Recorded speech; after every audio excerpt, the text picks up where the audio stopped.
सभी को नमस्कार।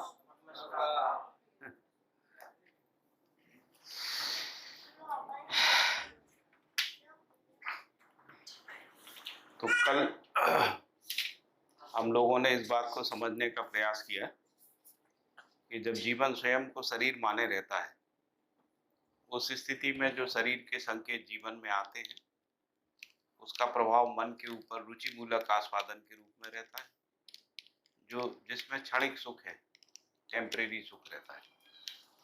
और मन जो है वो सुख तलाशता ही रहता है, क्योंकि मन का जो प्यास है ना, वो निरंतर सुख की है। तो इसलिए मन जो है निरंतर सुख की तलाश में ही रहता है। तो जब तक निरंतर सुख नहीं मिलता, तब तक मन में अतृप्ति बनी रहती है। तो अतृप्ति के लिए वो बार बार नई नई जगह पे जाता है ना।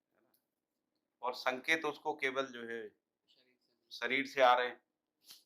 तो जहां जहां वो जाता जाता है, वहां क्षणिक सुख ही मिलता है, और क्षणिक सुख में उसमें तृप्ति होती नहीं है। इसलिए मन निरंतर जो है सुख की तलाश में रहता है। और इसी स्थिति में वृत्ति थोड़ा बहुत सहयोग करती है उसको। वृत्ति कैसा सहयोग करती है कि भाई, जो सुख मन ने पहचाना है तो वो बता देती कि इसमें कौन से हिस्से में सुख ज्यादा है, तुलनात्मक रूप से ज्यादा है ना। जैसे मान लीजिए हम कोई गुलाब जामुन या लड्डू खाते हैं ना, तो वृत्ति विश्लेषण करके बता देती लड्डू में ये वाली चीज जो है ज्यादा अच्छी है ना, कंपैरेटिवली, तुलनात्मक रूप से। तो वैसे ही जितना क्षणिक सुख का संसार है, उसमें वृत्ति थोड़ा सा सहयोग कर देती है कि इसमें ये वाले हिस्से में ज्यादा सुख है ना। तो इस प्रकार से वृत्ति काम करती है। चित्त क्या करता है, उसका चित्रण कर देता है, उसके आकार प्रकार प्रयोजन आदि का चित्रण कर देता है। तो ये कहाँ मिलेगी, कितना मिलेगी, कैसे मिलेगी, है ना, कब मिलेगी, है ना, उसका चित्रण जो है चित्र कर देता है। चित्त में योजना निर्माण होती है। इच्छा के रूप में पहले इच्छा होती है, फिर उसके बाद योजना बनती है ना। तो आर्ट ऑफ प्लानिंग जो है ना, सारा का सारा चित्त में ही होता है ना। और वो प्लानिंग के अनुसार फिर विचार चलता है ना।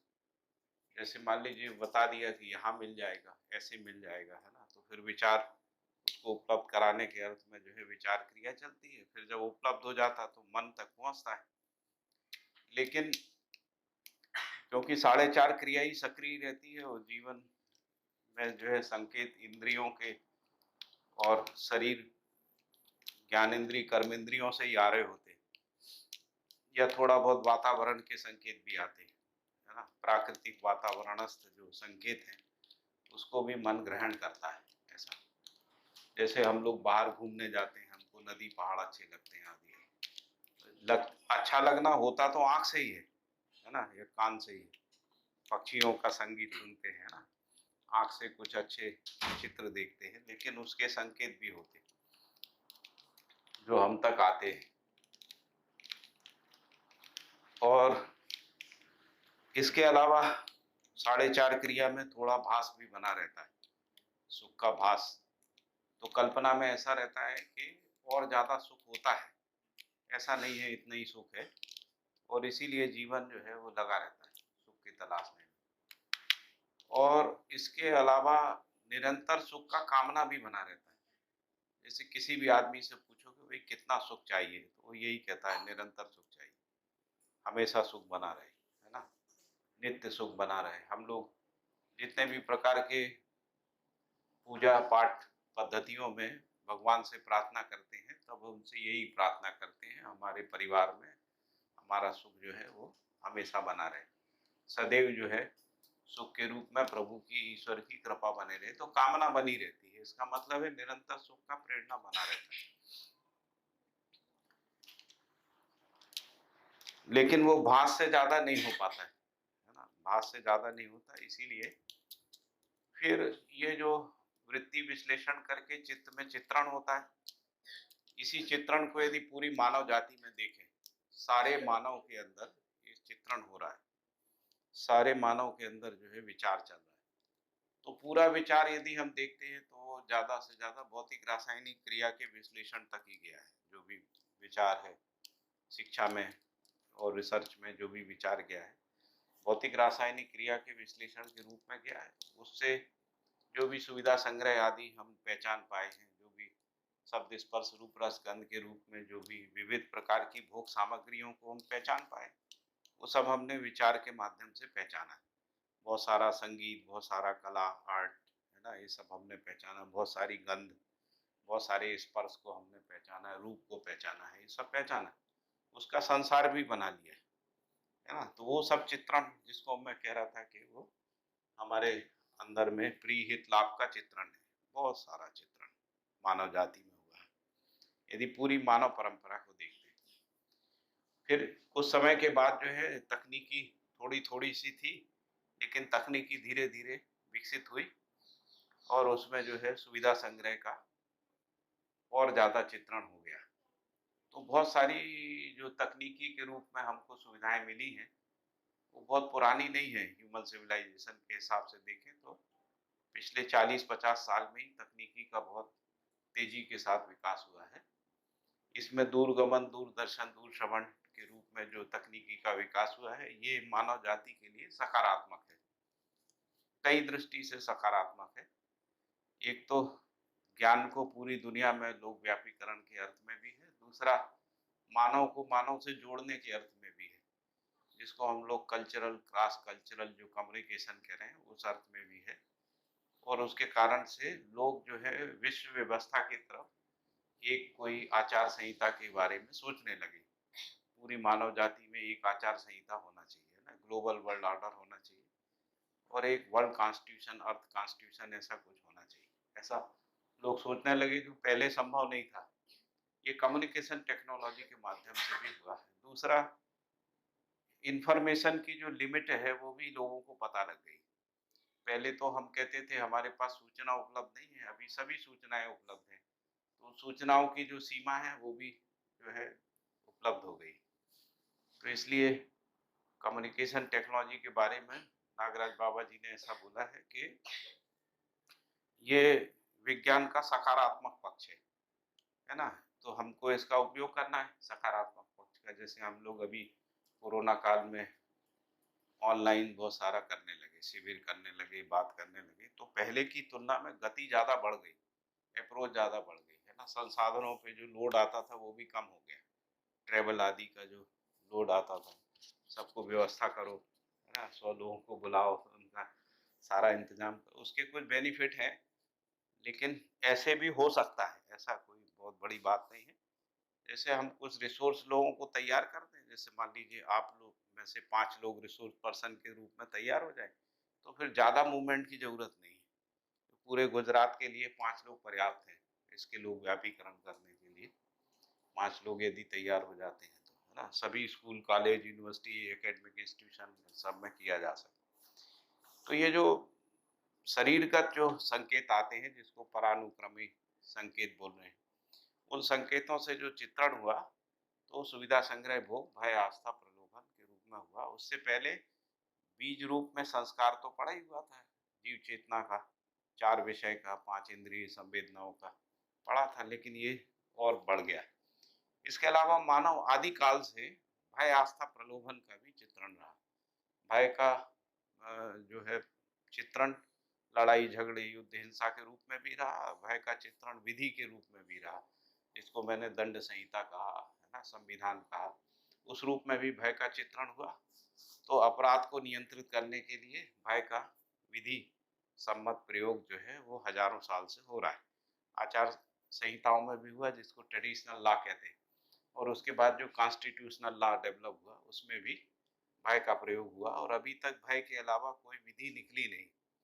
कुछ लोग ऐसा कहने लगे हैं मृत्युदंड नहीं होना चाहिए, कई देशों ने मृत्युदंड को प्रतिबंधित किया है, और कुछ लोग कह रहे हैं jail as a reformatory centre होना चाहिए, लेकिन रिफॉर्म की विधि क्या होगी वो हाथ नहीं लगी है लोगों के अंदर। केवल योगासन करा दो, ध्यान उपदेश करा दो। अभी तो उपदेश करने वालों में भी कोई व्यवस्था का चित्रण नहीं दिखता है ना, योगासन कराने वाले लोगों में भी नहीं दिखता है। जैसे जो योग के बड़े मास्टर लोग हैं वो भी द्वेष की बातें करते दिखते हैं, इनको उखाड़ के फेंक दो, पछाड़ दो, हमला कर दो, है ना, ऐसा कर दो, वैसा, ऐसा दिखता है। तो उससे पता लगता है कि व्यवस्था का चित्रण तो नहीं है। ज़्यादातर जो चीज़ें हैं वो व्यक्तिवादी हैं, जैसे योग भी व्यक्तिवादी है, भक्ति भी व्यक्तिवादी है, विरक्ति भी व्यक्तिवादी है। तो व्यक्तिवादी साधना पद्धति, आध्यात्म पद्धतियों से जन कल्याण नहीं हुआ, सर्वे भवन्तु सुखना नहीं निकला, है ना?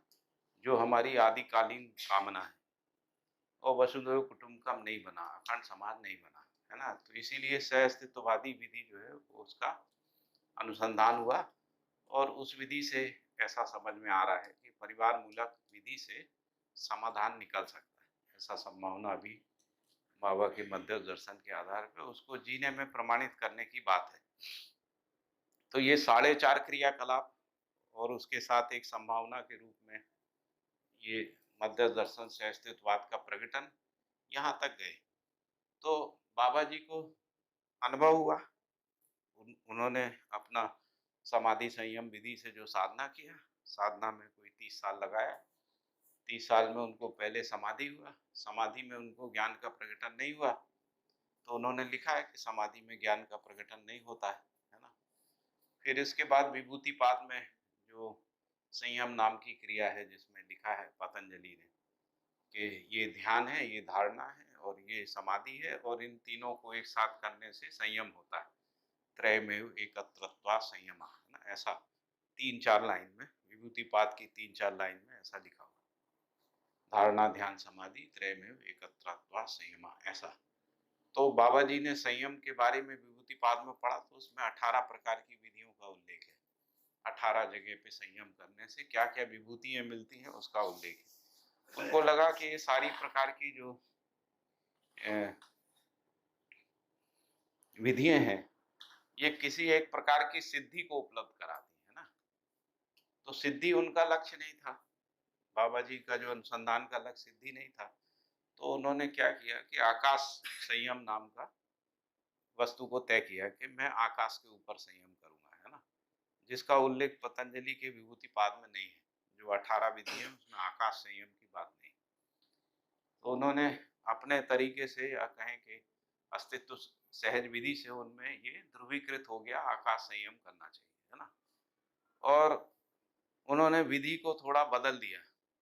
विधि ये थी कि पहले धारणा, फिर ध्यान, फिर समाधि में जाना है, फिर संयम में जाना है।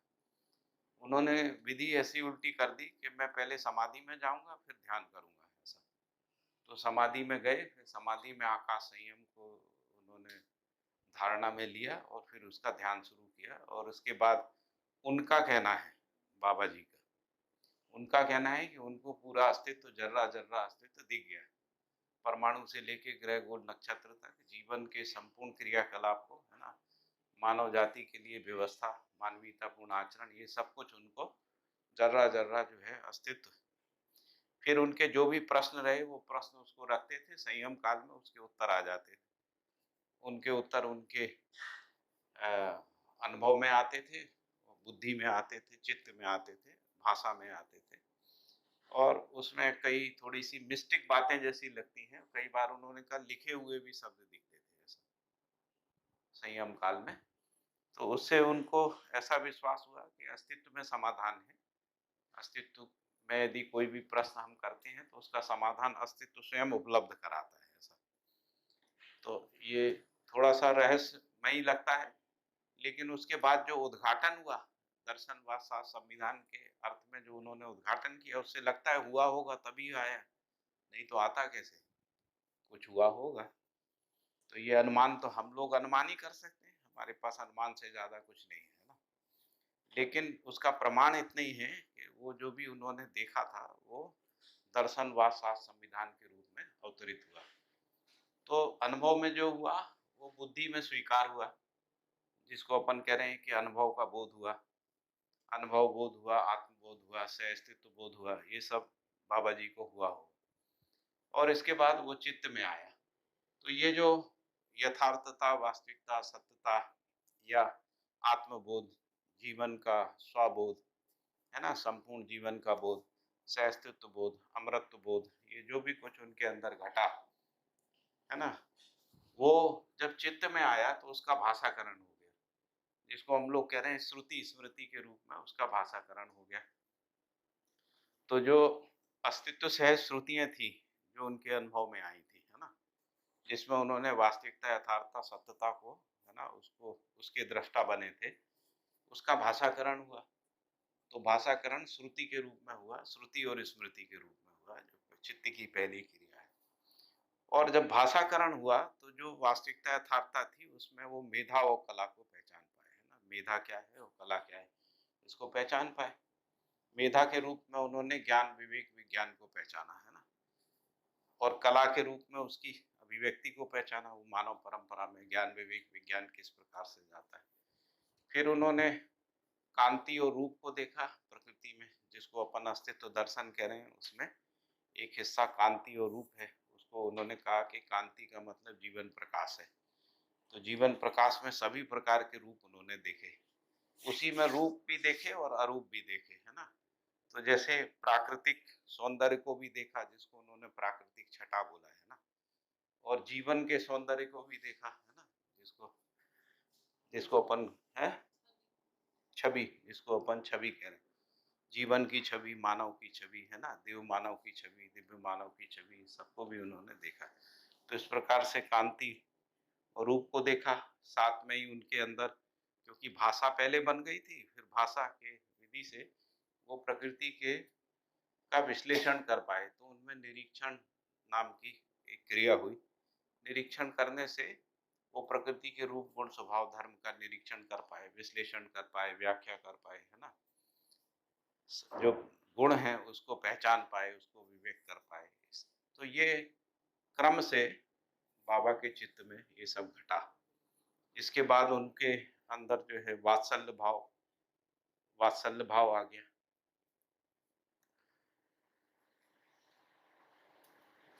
तो वात्सल्य भाव मतलब जब सहअस्तित्व का बोध हो गया, सहअस्तित्व उनके चित्त में प्रकाशित हो गया, तो सारे संसार के साथ सहअस्तित्व का बोध हुआ। तो उनके अंदर पूरे संसार के प्रति वात्सल्य भाव आ गया, है ना। वात्सल्य भाव में सारे संसार का दुख कैसे दूर हो सकता है, तो उनके अपनत्व का विस्तार जो है वो सारे संसार के साथ हो गया, है ना। और इसीलिए वात्सल्य भाव बस उन्होंने ये सारा प्रतिपादन जो है वो किया। और इसके बाद कौन सा है, श्रद्धा और पूज्यता, और फिर प्रेम और अनन्यता, है ना।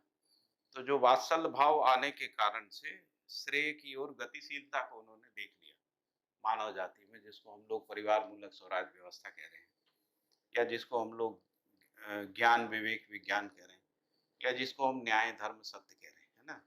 न्याय, धर्म, सत्य, ज्ञान, विवेक, विज्ञान, परिवार से विश्व परिवार, अखंड समाज से सार्वभौम व्यवस्था, ये श्रेय की ओर गतिशीलता है मानव जाति की। इसको उन्होंने श्रद्धा के रूप में देखा और इसी को पूज्यता के अर्थ में अपना लक्ष्य निर्धारित किया, है ना। मानव जाति के लक्ष्य को निर्धारित किया। और इसके बाद उनके अंदर पूरे संसार के साथ जो अनन्यता है उसकी पराकाष्ठा जो है चित्त में आ गई। इसलिए उनके सभी वाङ्मयों का जो प्रस्तुति है वो सर्व मानव की ओर से है। उसमें कहीं भी व्यक्ति नहीं है, कहीं कोई परिवार नहीं है, कोई धर्म संप्रदाय नहीं है, कोई मत पंथ नहीं है। सर्व मानव के रूप में वो अभिव्यक्त हुए, जो उनकी अनन्यता को, है ना, मानव जाति के साथ, संपूर्ण प्रकृति के साथ भी अनन्यता को उन्होंने प्रस्तुत किया। मानव जाति जब प्रकृति के साथ अनन्यता का अनुभव करती है, उसी समय सार्वभौम व्यवस्था का चित्रण उसके अंदर होता है। सार्वभौम व्यवस्था जो है उसके चित्त में प्रकाशित होती है। ठीक है। तो फिर वो जो चित्त में हुआ, फिर वो वृत्ति में आके उसका विश्लेषण, व्याख्या हुआ, प्रवृत्तियों का व्याख्या हुआ, है ना। दर्शन, वाद, संविधान के रूप में सारा व्याख्या प्रस्तुत हुआ। वो विचार क्रिया है जिसको सहअस्तित्ववादी विचार कह रहे हैं। तो बाबा जी ने सहअस्तित्ववादी विचार को जो है प्रस्तुत किया। जो चित्त की वृत्ति की संपूर्ण क्रियाएं जो है वो विश्लेषण, व्याख्या के अर्थ में है। जितना भी वाङ्मय में विश्लेषण, व्याख्या, विवेचना आदि जो भी कुछ किया गया है, तर्क सम्मतता की गई है, निष्कर्ष निकाले गए हैं, वो सब विचार क्रिया के रूप में नागराज बाबा जी के अंदर जो है हम लोग उनके वाङ्मय से अनुमान लगा सकते हैं कि उनके अंदर घटा। और इसके बाद उनका मन जो है निरंतर सुखी हो गया। नागराज बाबा जी को मैंने 22 साल में कभी दुखी नहीं देखा, कभी निराश नहीं देखा, कभी ये नहीं कहा ये नहीं हो पाएगा, वो नहीं हो पाएगा। एक भी नेगेटिव सेंटेंस हमने उनसे सुना नहीं, है ना। जितना मेरा सानिध्य उनके साथ रहा है। हमारे जितने मित्रों का सानिध्य रहा है वो हमेशा उत्सव में ही रहते थे, हमेशा पॉजिटिव बात करते थे, किसी को उन्होंने एक भी नेगेटिव बात नहीं की, उनकी बीमारी के समय भी नहीं की, जब वो शरीर त्याग रहे थे तब भी नहीं की, है ना? तो शरीर त्यागते समय भी वो सबके साथ जो है, उनसे मैंने पूछा तो हमने कहा बाबा जी कैसे हैं? अच्छे हैं, कोई तकलीफ नहीं। तो बाबा आपके शरीर को, तो कहने शरीर को है, हमको कोई तकलीफ नहीं, हम मजे में हूँ। ऐसा बाबा जी का था। और बीच में तो थोड़ा-सा जब ब्रेन में और जीवन के बीच में कुछ ऐसा स्थिति हुई थी कि वो जन्म के समय जो है वो तमिल वो कन्नड़ थे, कन्नड़ बोलते थे और वो बचपन का अभ्यास था, तो उनको बस इतना हो जाता था, कई बार वो कन्नड़ में जवाब देने लगते। कोई हिंदी में भी पूछता था तो कन्नड़ में धड़-धड़-धड़ बोलते। फिर उनसे पूछो कि बाबा आप कन्नड़ में बोल रहे हैं, कहाँ बोल रहा हूँ, हिंदी में तो बोल रहा हूँ। ऐसा था। अम्बा दीदी समझती थी कन्नड़, उनके परिवार में और जो बेटे हैं वो लोग थोड़ी बहुत कन्नड़ समझते हैं, ज़्यादा तो नहीं समझते। तो वो समझ जाते थे कि बाबा जी क्या बोल रहे हैं। लेकिन जो कन्नड़ में भी निकलता था वो मध्य दर्शन सहअस्तित्ववादी था। ऐसा नहीं था कि कुछ भी रैंडमली कुछ आता था, है ना? तो वो जो भाषा की अभिव्यक्ति में जो भी उस समय हुआ, तो अ, इसके बावजूद भी वो बात नहीं दिखी, तो इसलिए निरंतर सुख उनके मन में बना रहा। इसको हम लोग अच्छे से पहचान पाए, है ना? इसलिए तो ये एक क्रम है जीवन क्रियाओं को समझने का, है ना? अनुभव हुआ, अनुभव की स्वीकृति बुद्धि में हुई, बुद्धि में जो स्वीकृति हुई उसका चित्त में प्रकाशन हुआ, वृत्ति में विश्लेषण हुआ और मन में निरंतर सुख के रूप में आप्लावन हुआ। मन आप्लावित हो गया, आप्लावित होना यानी निरंतर सुख की कि आप्लावन में जीवन बन गया, ऐसा हम लोग उनको देख सकते हैं, है ना? अब हमारी यात्रा कैसे है? हम लोग जो है 4.5 क्रिया में हैं, हम तो अनुभव संपन्न नहीं है, ऐसा है। तो हमारी यात्रा ये है कि हमारे पास विचार में अनुभव की रोशनी है ना? जो बाबा जी का वाङ्मय है ना? अनुभव की रोशनी है, तो हम इस अनुभव की रोशनी में जो उन्होंने दर्शन, वाद, शास्त्र, संविधान लिखा है, उसका पठन कर रहे हैं। पठन करके मनन करते हैं, मनन करके निधि ध्यासन करते हैं, ये 3 स्टेप है ना? तो पठन करना एक पढ़ना होता है और एक है जिसको अपन कह रहे हैं श्रवण। तो पठन के साथ श्रवण, तो श्रवण के का मतलब है जब अर्थ ग्रहण हो जाए तो श्रवण है। यदि अर्थ ग्रहण नहीं हुआ तो केवल पठन है ना? तो पहले पठन के साथ श्रवण होता है ना? जिसको पठन श्रवण भी बोल सकते हैं ना? तो पठन का भी मतलब यही होता है, यदि आपने कुछ अर्थ ग्रहण नहीं किया तो पढ़ा ही नहीं आपने, वो यांत्रिक क्रिया हो गई, है ना? तो मैं कहूँ कि मैंने ये किताब पढ़ ली, आप पूछोगे क्या पढ़ी? हम कहेंगे ये बता नहीं सकते, तो क्या पढ़ी फिर? समय बर्बाद किया कुछ नहीं, है ना? तो पढ़ने का मतलब यही रहता है कि हम बता पाएँ, यानी कुछ अर्थ हमने ग्रहण किया। अच्छा, पठन केवल या श्रवण केवल मेमोरी नहीं है, आपने याद कर लिया, है ना? सूत्र रिपीट कर दिया, जैसे हमारे पंडित लोग करते, कथावाचक लोग करते हैं, फट से कोई श्लोक बता देते हैं, है ना? फिर उनसे जब अर्थ पूछो तो कहते हैं अर्थ तो नहीं पता, ऐसा लिखा है, तुलसी ने ऐसा कहा है ना? वेद का ऋषि ऐसा कह रहा है या उपनिषद में ऐसा, भगवत गीता का कोई श्लोक बता दें, वो मेमोरी है, उसमें भी श्रवण नहीं हुआ, है ना? क्योंकि अर्थ ग्रहण नहीं हुआ, है ना? इसलिए बाबा जी ने विधि क्या विकसित की कि एक सूत्र दिया, फिर उस सूत्र के अर्थ को परिभाषा के रूप में प्रस्तुत किया, ताकि आप अर्थ ग्रहण कर सकें, जो सूत्र है उसका अर्थ आप ग्रहण कर सकें, है ना? उसको उस पे ही ध्यान रखने से सूत्र का अर्थ जो है वो ग्रहण होता है। फिर इसी प्रकार से एक अध्याय में मान लीजिए 7 या 8 सूत्र हैं या 10 सूत्र हैं, तो दसों सूत्र क्रमशः हैं, है ना? तो यदि आप उन सभी सूत्रों की अवधारणा को जोड़ के आप अपने में परसीव कर पाते हैं, तब आप अवधारणा तक पहुँच सकते हैं। जो भी उन्होंने मान लीजिए सृष्टि दर्शन बोला है, तो सृष्टि दर्शन के सारे सूत्रों को जोड़ पाएँ, उनकी परिभाषाओं को अपने में ग्रहण कर पाएँ, तभी आप सृष्टि दर्शन की अवधारणा तक पहुँच सकते हैं ना, जहाँ अवधारणा पूर्ण होती है। तो श्रवण भी एक बहुत आवश्यक अनिवार्य भाग है।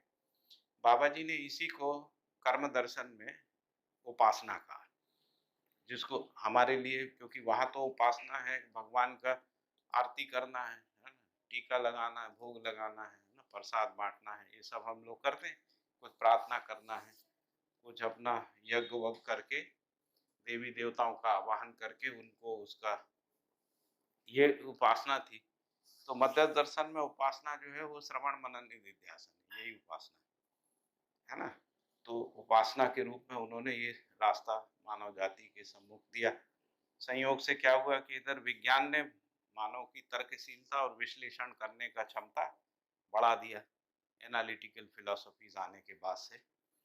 तो बाबा जी ने भी जो विश्लेषण प्रस्तुत किया, परिभाषा प्रस्तुत की, उसके आधार से ये जो इसके साथ एक समझ लीजिए कि एक सूत्रता हो गई, जो परंपरा में जो भी मानव जाति में विकसित हो गया था।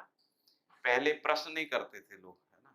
जैसे आपके दादाजी के टाइम के जो लोग थे, जब वो किसी गुरु आचार्य को सुनते थे तो प्रश्न नहीं करते थे। प्रश्न करने का प्रवृत्ति नहीं था, और कोई प्रश्न करता था उसको डांटते थे, है ना?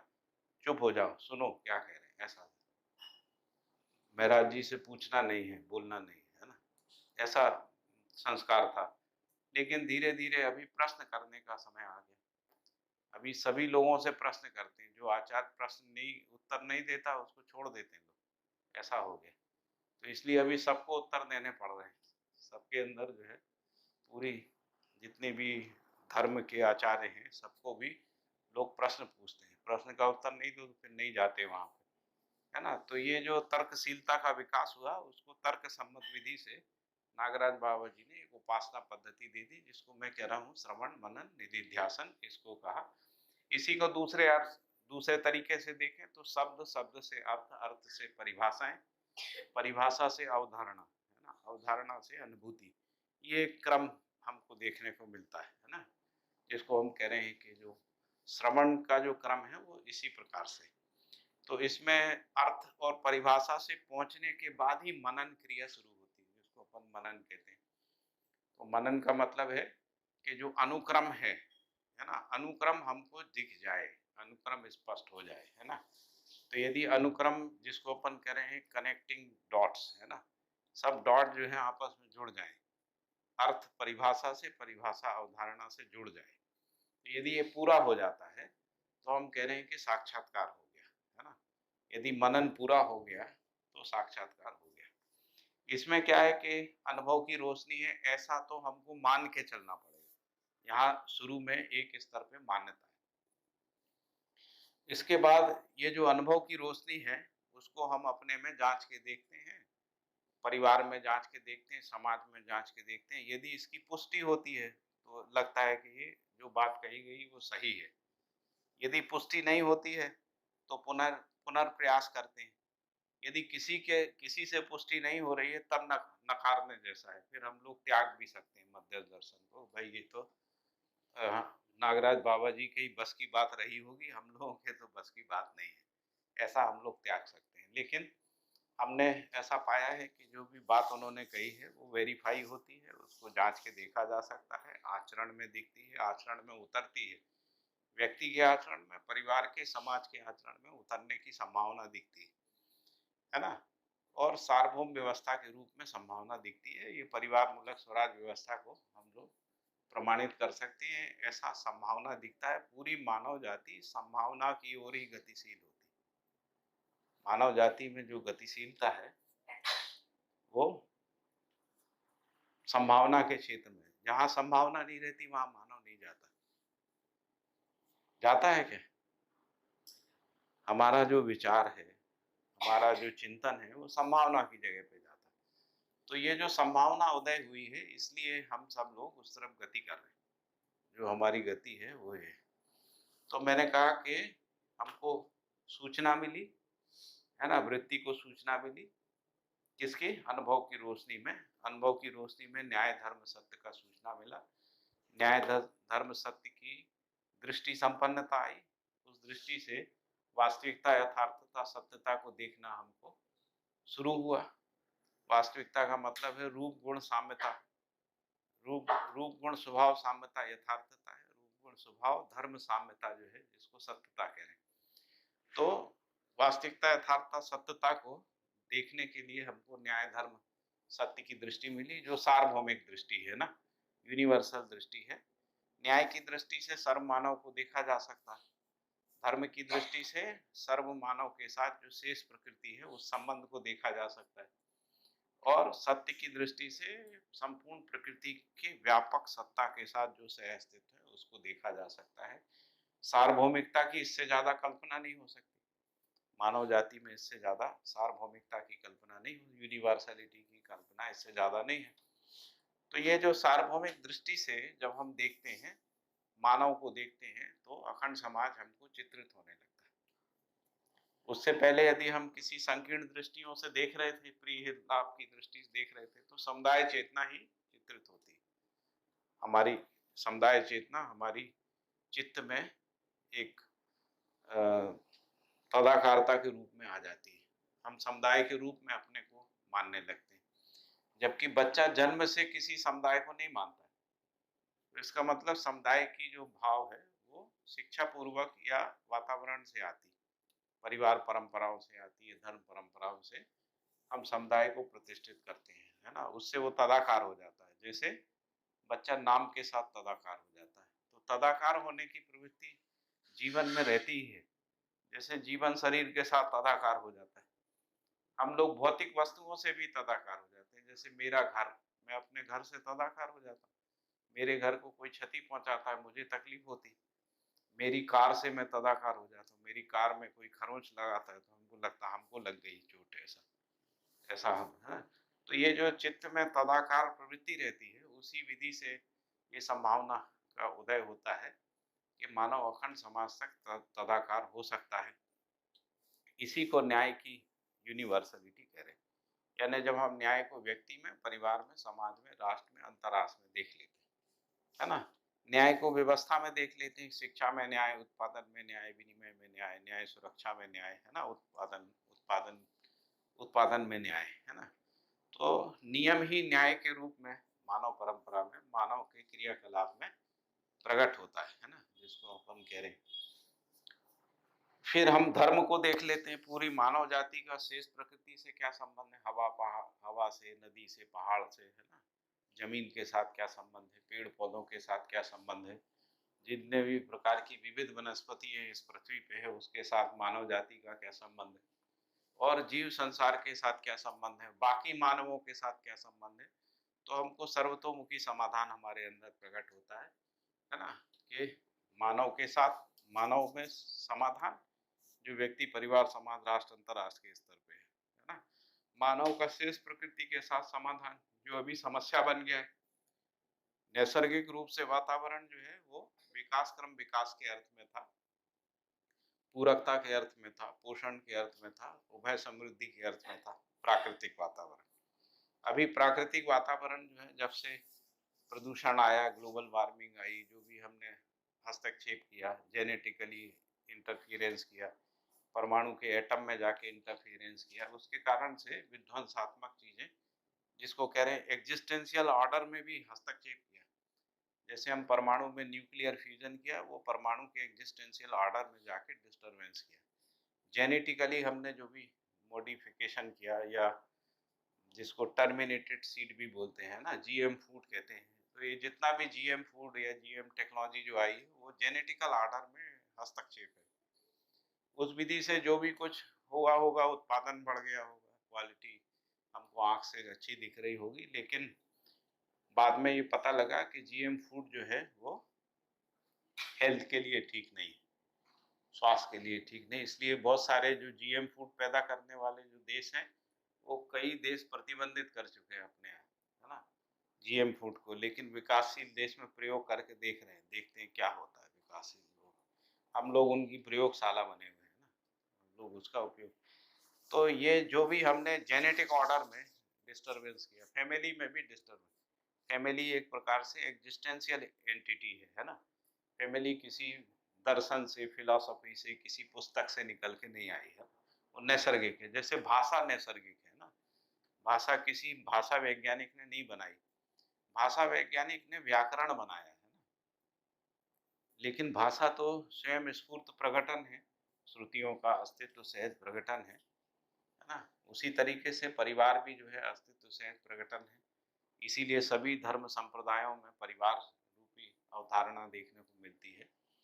तो नैसर्गिक रूप से जो परिवार था उसको भी हमने ब्लास्ट कर दिया, है ना? व्यक्तिवाद से, है ना?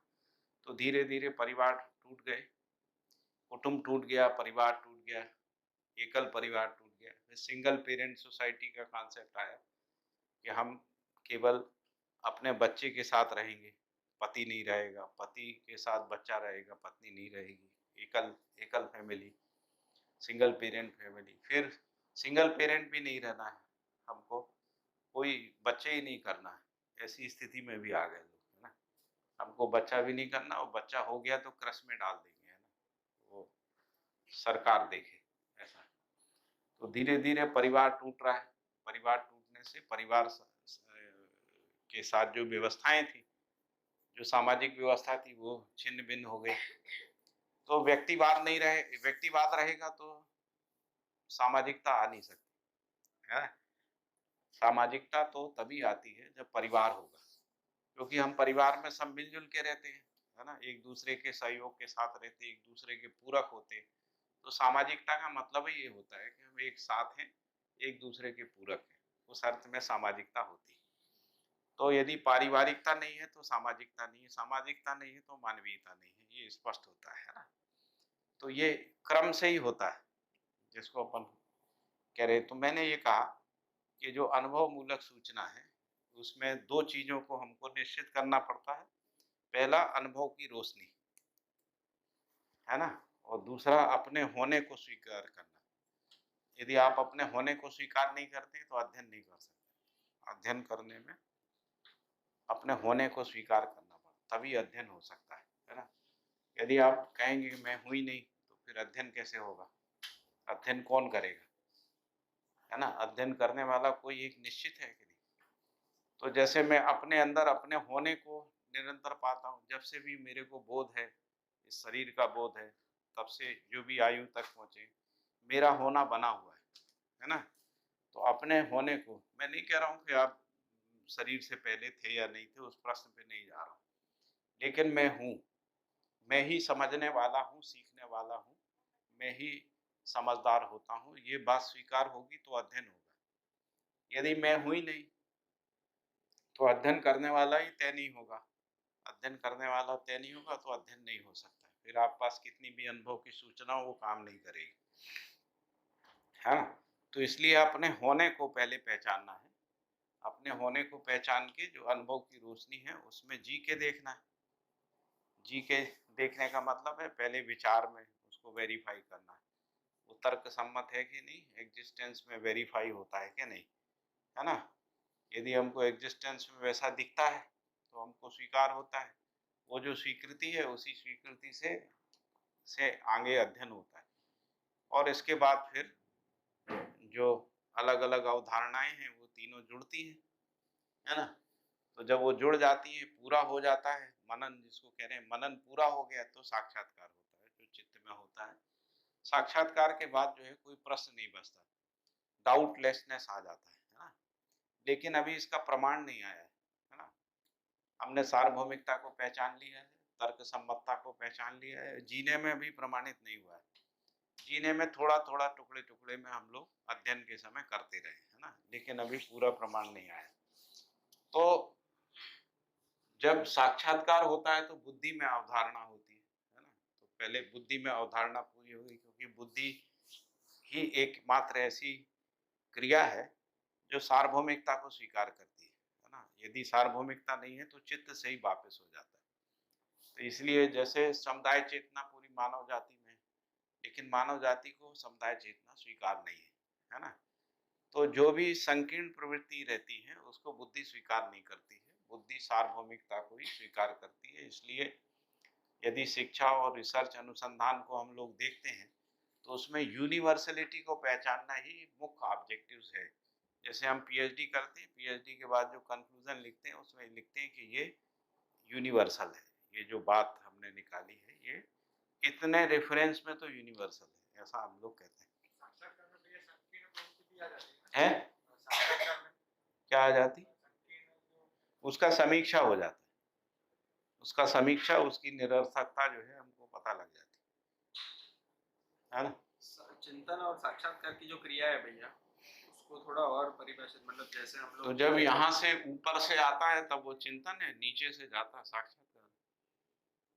अनुभव मूलक विधि से, अनुभवगामी विधि से। अनुभव मूलक विधि से अनुभव हुआ, बुद्धि में आया, चित्त में आया, तो चिंतन क्रिया शुरू हो गई, है ना।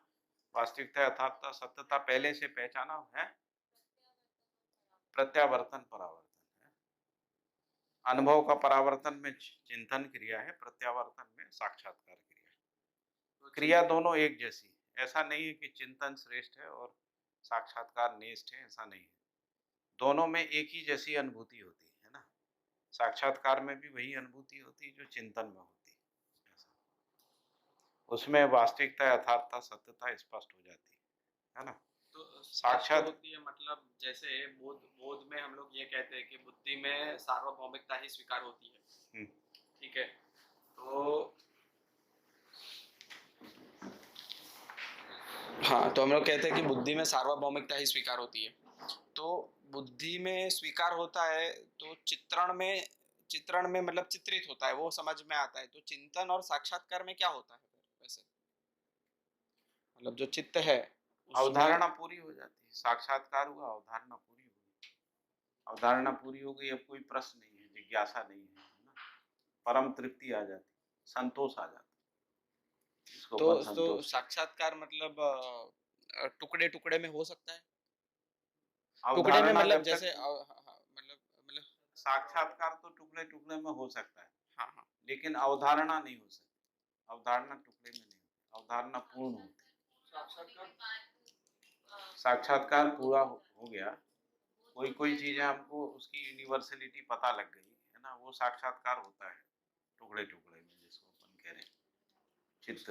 तो वहां वहां पे डाउटलेसनेस आ जाता है, वहां कोई जैसे कि एक एक पॉइंट जो जो समझ में, जैसे ABCD है तो पूरी A समझ में आया, B समझ में आया, सी समझ में आया। हाँ, जब पूरा समझ में आ गया तो पूर्ण साक्षात्कार हो गया। तो वो पूर्ण साक्षात्कार, और तभी वो बोध ए हो समझ में जाएगा। आया तो ए का साक्षात्कार हो गया, बी समझ में आया, बी का साक्षात्कार हो गया, तो फिर वो बुद्धि में ये सार्वभौमिक स्वीकार हो गया। वो बुद्धि स्वीकार कर लेगी, ये ठीक है, ऐसा। उसको ABC मत बोलिए, क्योंकि जितना भी चित्त से ऊपर होता है वो पूरा भौतिक वास्तविकताओं का स्पष्ट होगा। तो साक्षात्कार जैसे जिसे हम स्थिति बोल रहे हैं ना, वो स्पष्ट होता है साक्षात्कार। चित्रण में जो भौतिक वस्तु है उसका चित्रण होता है, लेकिन उसका जो मूल्य या मौलिकता पक्ष है वो साक्षात्कार है। अनुभूति पक्ष जो है साक्षात्कार, प्रतीति पक्ष जो है साक्षात्कार, ऐसा। तो साक्षात्कार भैया तो जो मतलब दो चीजें होती हैं, जैसा मालूम बोल रही है, और हम लोग भी ऐसे ही समझे हुए हैं कि एक होता है विश्लेषण पूरा पूरा हो गया, यानी अब दर्शन के लिए कोई वस्तु नहीं बची, है ना, वो भी साक्षात्कार ही है। और एक है कि जो भी स्थितिपूर्ण सत्ताएं हैं या सत्तामयता है, जो न्याय धर्म सत्य है, जो स्थापित मूल्य है, उसका हमको अनुभूत प्रतीति हो गया, प्रतीति हो गया, ऐसा है। तो प्रतीति का पूरा होना भी साक्षात्कार है, दर्शन का पूरा होना भी साक्षात्कार। हाँ, भास, आभास, प्रतीति, अनुभूति, ये जो क्रम है उसमें प्रतीति हो गई। प्रतीति के बारे में लिखा है कि अब कोई शंका नहीं है, दुविधा नहीं है, डाउटलेसनेस आ गई, डुअलिटी खत्म हो गई, है ना। उस स्थिति विश्लेषण पूरा हो गया तो मनन पूरा हो गया। तो दर्शन क्रिया, चित्त में दर्शन क्रिया पूरी हो गई, अब दर्शन के लिए कोई वस्तु नहीं बची। साक्षात्कार पूरा हो गया और बोध दोनों एक ही प्रोसेस हो, एक मतलब एक ही हो। साक्षात्कार होता है तो बोध होता ही है, ऐसा। तो बोध होता है तो अनुभव होता ही है, ऐसा। और दोनों बोध और अनुभव साक्षात, बोध और अनुभव साथ साथ ही होता है, मतलब साक्षात्कार बोध अनुभव एक साथ ही होता है, एक साथ ही होता है। साक्षात्कार पूरा हुआ तो बोध हो गया, बोध हुआ तो अनुभव। नहीं मतलब साक्षात्कार पूरा हुआ तभी बोध होगा, तभी बोध होगा, है ना, नहीं तो आंशिकता में आंशिकता में बोध नहीं हो सकता है। आंशिकता में बोध नहीं हो, साक्षात्कार हो सकता बोध पूरा ही होगा। सार्वभौमिकता स्वीकार हो आंशिकता सकती में साक्षात्कार हो सकता है, है। टुकड़े टुकड़े। साक्षात्कार। बुद्धि उतने हिस्से को स्वीकार लेती है। यदि उसमें कोई प्रश्न है तो बुद्धि स्वीकारती नहीं, प्रश्न के साथ बुद्धि नहीं स्वीकारती। तो प्रश्न मुक्त स्थिति ही है बुद्धि में, जो प्रश्न मुक्त है। सारे प्रश्न चित्त तक ही है। तीव्र, उसी को असंदिग्धता बोला है बाबा जी। असंदिग्ध हो जाती है, मतलब उसमें अब कोई संदिग्धता नहीं, डाउट नहीं, उसी को डाउटलेसनेस है। लिखा ही ऐसा है कि सत्य स्वीकृत हो जाता है। तो इसमें से एक जो वस्तुगत सत्य है वो विश्लेषण में पूरा हो जाता है ना। वस्तु स्थिति सत्य विश्लेषण में पूरा हो जाता है। स्थिति सत्य जो है वो अनुभूति में, साक्षात्कार पूरा होने के बाद बोध में आता है। बोध में स्थिति सत्य होता है। बोध ही अवधारणा है, बोध के रूप में ही अवधारणा। तीन प्रकार के सत्य बोले ना, एक वस्तु का सत्य जिसमें रूप गुण स्वभाव धर्म है, स्थिति सत्य देश काल दिशा है, ये चार और तीन सात वास्तविकताएं जो है वो चित्त में ही होती है, क्योंकि ये भौतिक रासायनिक है ना। इनका कोई ना कोई आकार आयतन है, इसमें क्रिया ही है, क्रिया का ही विश्लेषण होता है ना। तो वस्तुगत सत्य और वस्तु स्थिति सत्य है ना। जैसे एक व्यक्ति का सत्य और एक व्यक्ति का परिवार में होने का सत्य है ना, तो ये वस्तु स्थिति सत्य है ना। एक परिवार का समाज में होने का सत्य है ना, इसको वस्तु स्थिति सत्य कहते हैं। इसी को देश काल दिशा कहते हैं ना। परिवार का देश और समाज के रूप में देश, और फिर अखंड समाज के रूप में देश, फिर उसकी दिशा, जैसे परिवार की दिशा परिवार मूलक स्वराज्य व्यवस्था की ओर, या मानव की दिशा न्याय से धर्म की ओर, धर्म से सत्य की ओर, वास्तविकता से यथार्थता की, यथार्थता से सत्यता की ओर, मानव से देव मानव, देव मानव से दिव्य मानव की ओर। तो ये सारा विश्लेषण जो है वो चित्त में पूरा हो गया है ना। यानी दर्शन क्रिया पूरी हो गई, अब दर्शन को लेके कोई संदेह नहीं, परम तृप्ति हो गई। इससे ज्यादा जाना नहीं जा सकता, इससे कम जानने में जीवन में तृप्ति नहीं है ना। उस स्थिति को कह रहे हैं कि दर्शन पूरा हो गया, वो साक्षात्कार, क्रिया का साक्षात्कार हो गया। अब स्थिति का साक्षात्कार बचा हुआ है। स्थिति का साक्षात्कार का मतलब है जब स्थापित मूल्यानुभूति हो गई, न्याय मूल्यानुभूति हो गई और सत्य की अनुभूति हो गई है ना, न्याय धर्म सत्य का अनुभूति हो गया है ना, उसको कह रहे हैं। तो जो बुद्धि और आत्मा का क्षेत्र है वो केवल जिसको अपन सत्तामयता कहते हैं उसी का बोध होता है, उसी की अनुभूति होती है। आत्मा में जो अनुभूति होती है व्यापक वस्तु के सह अस्तित्व की अनुभूति होती है। व्यापक वस्तु अपने में शून्य सत्ता है ना, जिसको अपन लोग अभी अध्ययन किया था, उसका अनुभूति होती है ना। तो मतलब वैसे देखा जाए तो भैया चित्त की क्रिया और जो बुद्धि की क्रिया है वो काइंड ऑफ सिमिलर है थोड़ी, लेकिन जो चित्त की क्रिया है उसमें आंशिकता में स्वीकार होता है, और जैसे ही वो पूरा स्वीकार हो जाता है तो बोध हो जाता है, अवधारणा बन जाती है। ठीक है, और अवधारणा मतलब अनुभव तो बोध के बाद ही है, वैसे उसके बाद ही बोध और अनुभव साथ साथ चलता है। इसीलिए लिखा है भास आवाज प्रतीति अनुभूति, बोध और अनुभूति नहीं लिखा, अनुभूति लिखा। प्रतीति चिंतन में होती है, मतलब प्रतीति चिंतन में, और फिर उसके बाद जब चिंतन पूर्ण हो गया प्रतीति हो गई, तो जब उसी को साक्षात्कार भी कहते हैं। तो जब भैया हम लोग उसी को अध्ययन कहते हैं, यानी अध्ययन, एक अध्ययन पूरा हो गया। अब इसके बाद प्रमाण के लिए अध्ययन है। अध्ययन दो तरीके से होता है, एक समझने के लिए अध्ययन हो गया वो पूरा, एक प्रमाण के लिए अध्ययन।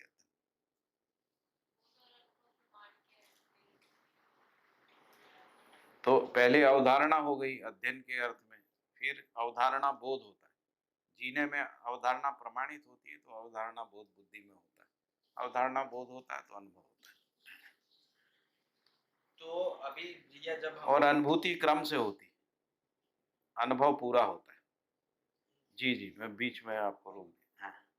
अनुभूति क्रम से होती, पहले न्याय का अनुभूति होता है, फिर धर्म का अनुभूति, फिर सत्य का अनुभूति। जैसे हम परिवार में जब हम संबंध की निरंतरता पूर्वक जी लेते हैं, परिवार समूह में जी लेते हैं, है ना, तो न्याय का अनुभूति हो जाता है। फिर परिवार समूह, है ना, परिवार समूह मिलके जब व्यवस्था में भागीदारी करते हैं, शिक्षा, संस्कार, न्याय, सुरक्षा, उत्पादन, विनिमय, है ना, उसमें जब भागीदारी करते हैं तब धर्म का अनुभूति होती है ना, जिसको सर्वतोमुखी समाधान का अनुभूति है। फिर ये 3, 4, 5 सोपान तक धर्म का अनुभूति बना रहता है। इसके बाद फिर सहअस्तित्व अनुभूति, सहअस्तित्व की अनुभूति होती है ना, जिसको अपन सत्य की अनुभूति कह रहे हैं ना। सत्य की अनुभूति, अखंड समाज, क्योंकि ग्राम समूह और क्षेत्र और मंडल समूह, यहाँ तक भी जिसको कहें कि अखंड समाज की अनुभूति नहीं होती, इससे आगे जाने के बाद अखंड समाज का अनुभूति होती है ना, जिसको अपन सहअस्तित्व में अनुभूति कह रहे हैं ना। उससे पहले तक हम एक समूह में ही रहते हैं, परिवार एक समूह है, परिवार समूह है, ऐसा ऐसा। ये सर्वतोमुखी समाधान भैया एक तात्पर्य से समझे। सर्वतोमुखी समाधान का मतलब हर कोण, हर आयाम, हर परिप्रेक्ष्य में। परिप्रेक्ष्य का मतलब है व्यक्ति, परिवार, समाज, राष्ट्र, अंतर्राष्ट्र, है ना, हर आयाम में, यानी चारों आयाम में, अनुभव, विचार, व्यवहार, व्यवसाय, इन चारों आयाम में समाधान, व्यक्ति, परिवार, समाज, राष्ट्र, अंतर्राष्ट्र में समाधान, है ना, हर कोण में समाधान, न्याय के दृष्टि से, धर्म की दृष्टि से, सत्य की दृष्टि से समाधान, है ना। तो ये सर्वतोमुखी, हर कोण, हर आयाम, हर परिप्रेक्ष्य, इन सब में समाधान है। तीन है, हर कोण, आयाम और परिप्रेक्ष्य। हर आयाम, हर कोण, हर परिप्रेक्ष्य, है ना। ऐसे ही और क्या है? आयाम, कोण, दिशा, दिशा, दिशा में, हर दिशा में, है ना, चारों, चारों दिशा मतलब उत्थान और पतन, ह्रास और विकास, ये दो ही, जागृति और अजागृति दोनों। अजागृति का समीक्षा और विकास का पूरा, विकास के सभी आयाम में, है ना, समाधान। मानव जाति में समाधान, मानव प्रकृति के बीच में समाधान, अस्तित्व में समाधान। इसी को सर्वतोमुखी समाधान, सर्वतोमुखी समाधान ही धर्म है, समाधान ही धर्म है ना। जब समाधान पूरा हो गया तो वो धर्म का प्रमाण आ गया, है ना, यानी परिवार से लेके विश्व परिवार तक व्यवस्था हो गई, वो धर्म का प्रमाण। इसमें दो क्रम है, व्यवस्था में दो क्रम है, एक समाज रचना क्रम है और एक निर्णय क्रम है, निर्णय और क्रियान्वयन का क्रम है, दो प्रकार का क्रम है। समाज रचना का मतलब है कि हम परिवार से परिवार समूह हो गए, परिवार समूह भी एक परिवार है, फिर परिवार समूह से ग्राम हो गए तो ग्राम भी एक परिवार है, ग्राम से ग्राम समूह हो गए तो ग्राम समूह भी एक परिवार है। तो ये परिवार के रूप में रचना क्रम है, जिसको समाज रचना क्रम कह रहे हैं। समाज रचना क्रम के लिए जो अभ्यास है वो संस्कृति सभ्यता का अभ्यास है, संस्कृति सभ्यता। दूसरा है कि जो विधि व्यवस्था है, विधि व्यवस्था सभा विधि, परिवार में सभा हो गई, व्यक्तिवाद का विलय हो गया। यदि परिवार में सभा बन गई तो परिवार में व्यक्तिवाद का विलय हो जाता, परिवार समूह में सभा बन गई तो परिवारवाद का विलय हो जाता, है ना। परिवार समूह से ग्राम में सभा बन गई तो ग्राम समूह वाद का विलय हो गया, है ना। तो जो गुरु है उसमें लघु समाज आता है। तो इस तरीके से पूरा व्यक्तिवाद जो है ब्लास्ट हो जाता है, विलय हो जाता है, समाप्त हो जाता है। इसलिए सभा विधि है। सभा विधि में ही एक रूपता, सामरस्यता, एक सूत्रता, ये सब चीजें सभा से ही आती। सभा नहीं होती तो व्यक्ति व्यक्ति के रूप में रहता है। सदुपयोग भी विधि पूर्वक होता है। यदि हम सदुपयोग जो है विधि पूर्वक नहीं करते हैं तो व्यक्तिवाद रहता है। जैसे मान ली मेरी संपत्ति है, मैं स्वेच्छा से किसी को देना चाहता हूँ, है ना, तो वो सदुपयोग नहीं है, वो व्यक्तिवाद को जन्म देगा। देने वाले में अहंकार आएगा, लेने वाले में हीनता आएगी, ऐसा है। यदि विधि सम्मत है, यदि सभा ने तय किया है, सभा आपके पास ज्यादा है, वो सभा को दे दिया, सभा ने किसी व्यक्ति को दिया उसकी आवश्यकता को देख के, तो वो न्याय के साथ देगा, है ना। सभा व्यक्ति के आधार पे, अपनी चॉइस के आधार पे निर्णय नहीं ले सकती, वो न्याय के आधार पे ही निर्णय लेगी। तो इसलिए लेने वाले को भी हीनता नहीं आएगी और देने वाले को अहंकार नहीं आएगा। मैंने तो जो ज़्यादा है वो मानव जाति के लिए सभा विधि से नियोजित कर दिया। इसीलिए सदुपयोगता विधि शब्द का उपयोग किया है सभी जगह। बाबा जी ने सदुपयोगता विधि, तो परिवारों के पास जो आवश्यकता से अधिक है वो सभा के पास उसका अधिकार है, जो विनिमय कोष में जमा हो जाता है। विनिमय कोष में जो भी अधिक है, सभा ही उसको कैसे नियोजित करना है उसको निर्धारित करती है। उसमें उस परिवार, सभी परिवारों के प्रतिनिधि होते हैं, इसलिए परिवार ही प्रतिनिधित्व विधि से तय करते हैं कि क्या देना है। तो वहाँ व्यक्ति नहीं है, तो जो सभा का प्रतिनिधि है वो व्यक्ति नहीं है, वो परिवार का प्रतिनिधि है ना। तो परिवार का प्रतिनिधि, परिवार की जो अखंडता है या परिवार का जो निष्कर्ष है, निर्णय है, उसके अनुसार ही सभा में प्रस्तुत होता है। यदि वो सभा में व्यक्तिवादी तरीके से प्रस्तुत होता है तो उसको अधिकार नहीं है सभा में रहने का, है ना। इसे तो प्रतिनिधित्व प्रणाली जो है वो उसको समझने की जरूरत है, और उसको समझने से लगता है कि जो अभी नोट बोर्ड बंटवारा, संतुष्टि असंतुष्टि, जातिवाद, धर्मवाद, परिवारवाद, ये सबका विलय हो जाता है।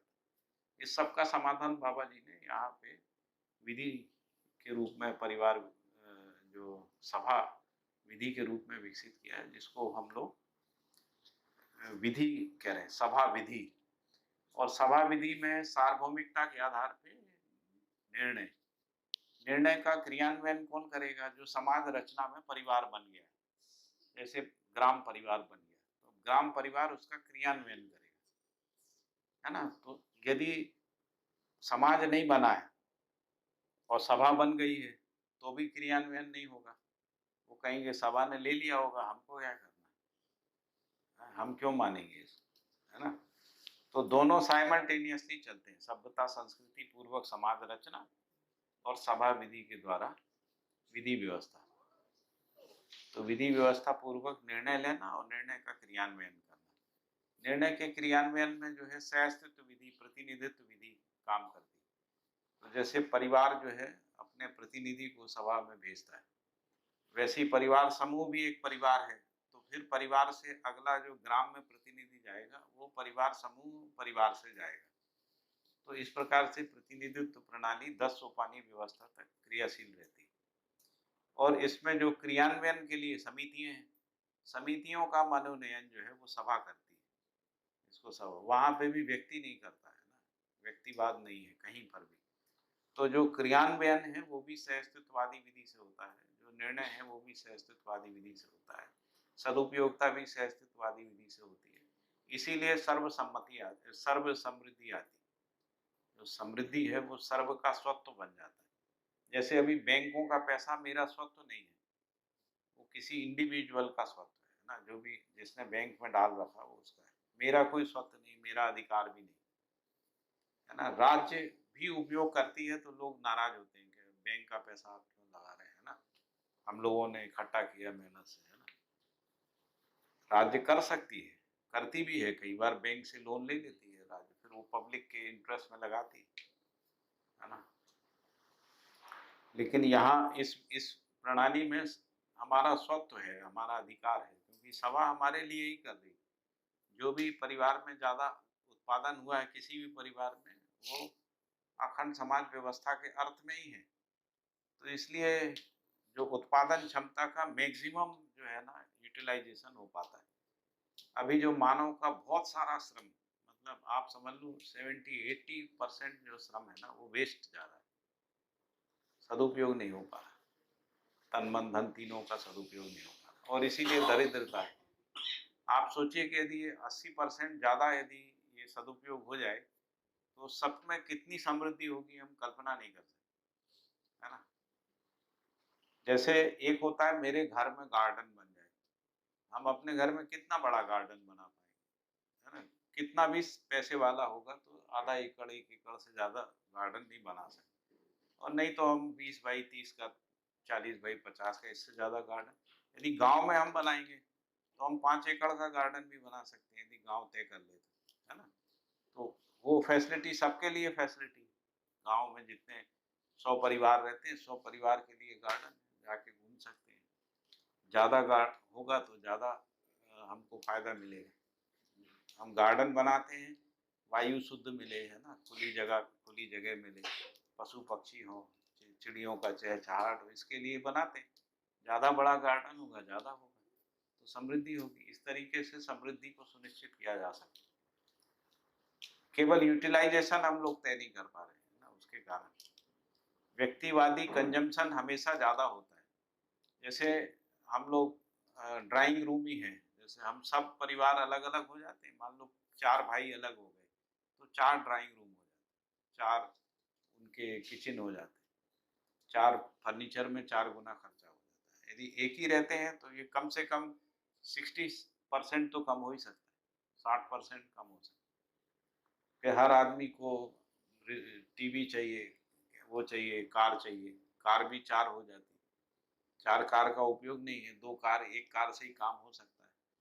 लेकिन क्योंकि हम सब अलग हो गए, फिर ज़्यादा हो गए तो व्यक्तिवादी परिवारों में फिर ये है कि बेटे की कार, बहू की कार, है ना, मेरी कार, मेरे पिता का कार, वो भी अलग अलग हो जाती।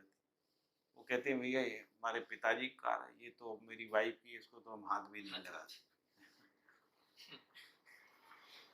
और पत्नी भी कहती है आप मेरी कार को नहीं छुएंगे, आप अपनी कार से जाइए।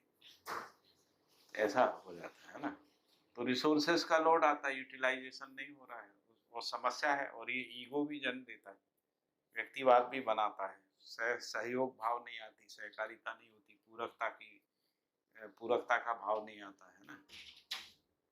सुन के अच्छा लग रहा है कि नहीं? डर तो नहीं लग रहा है?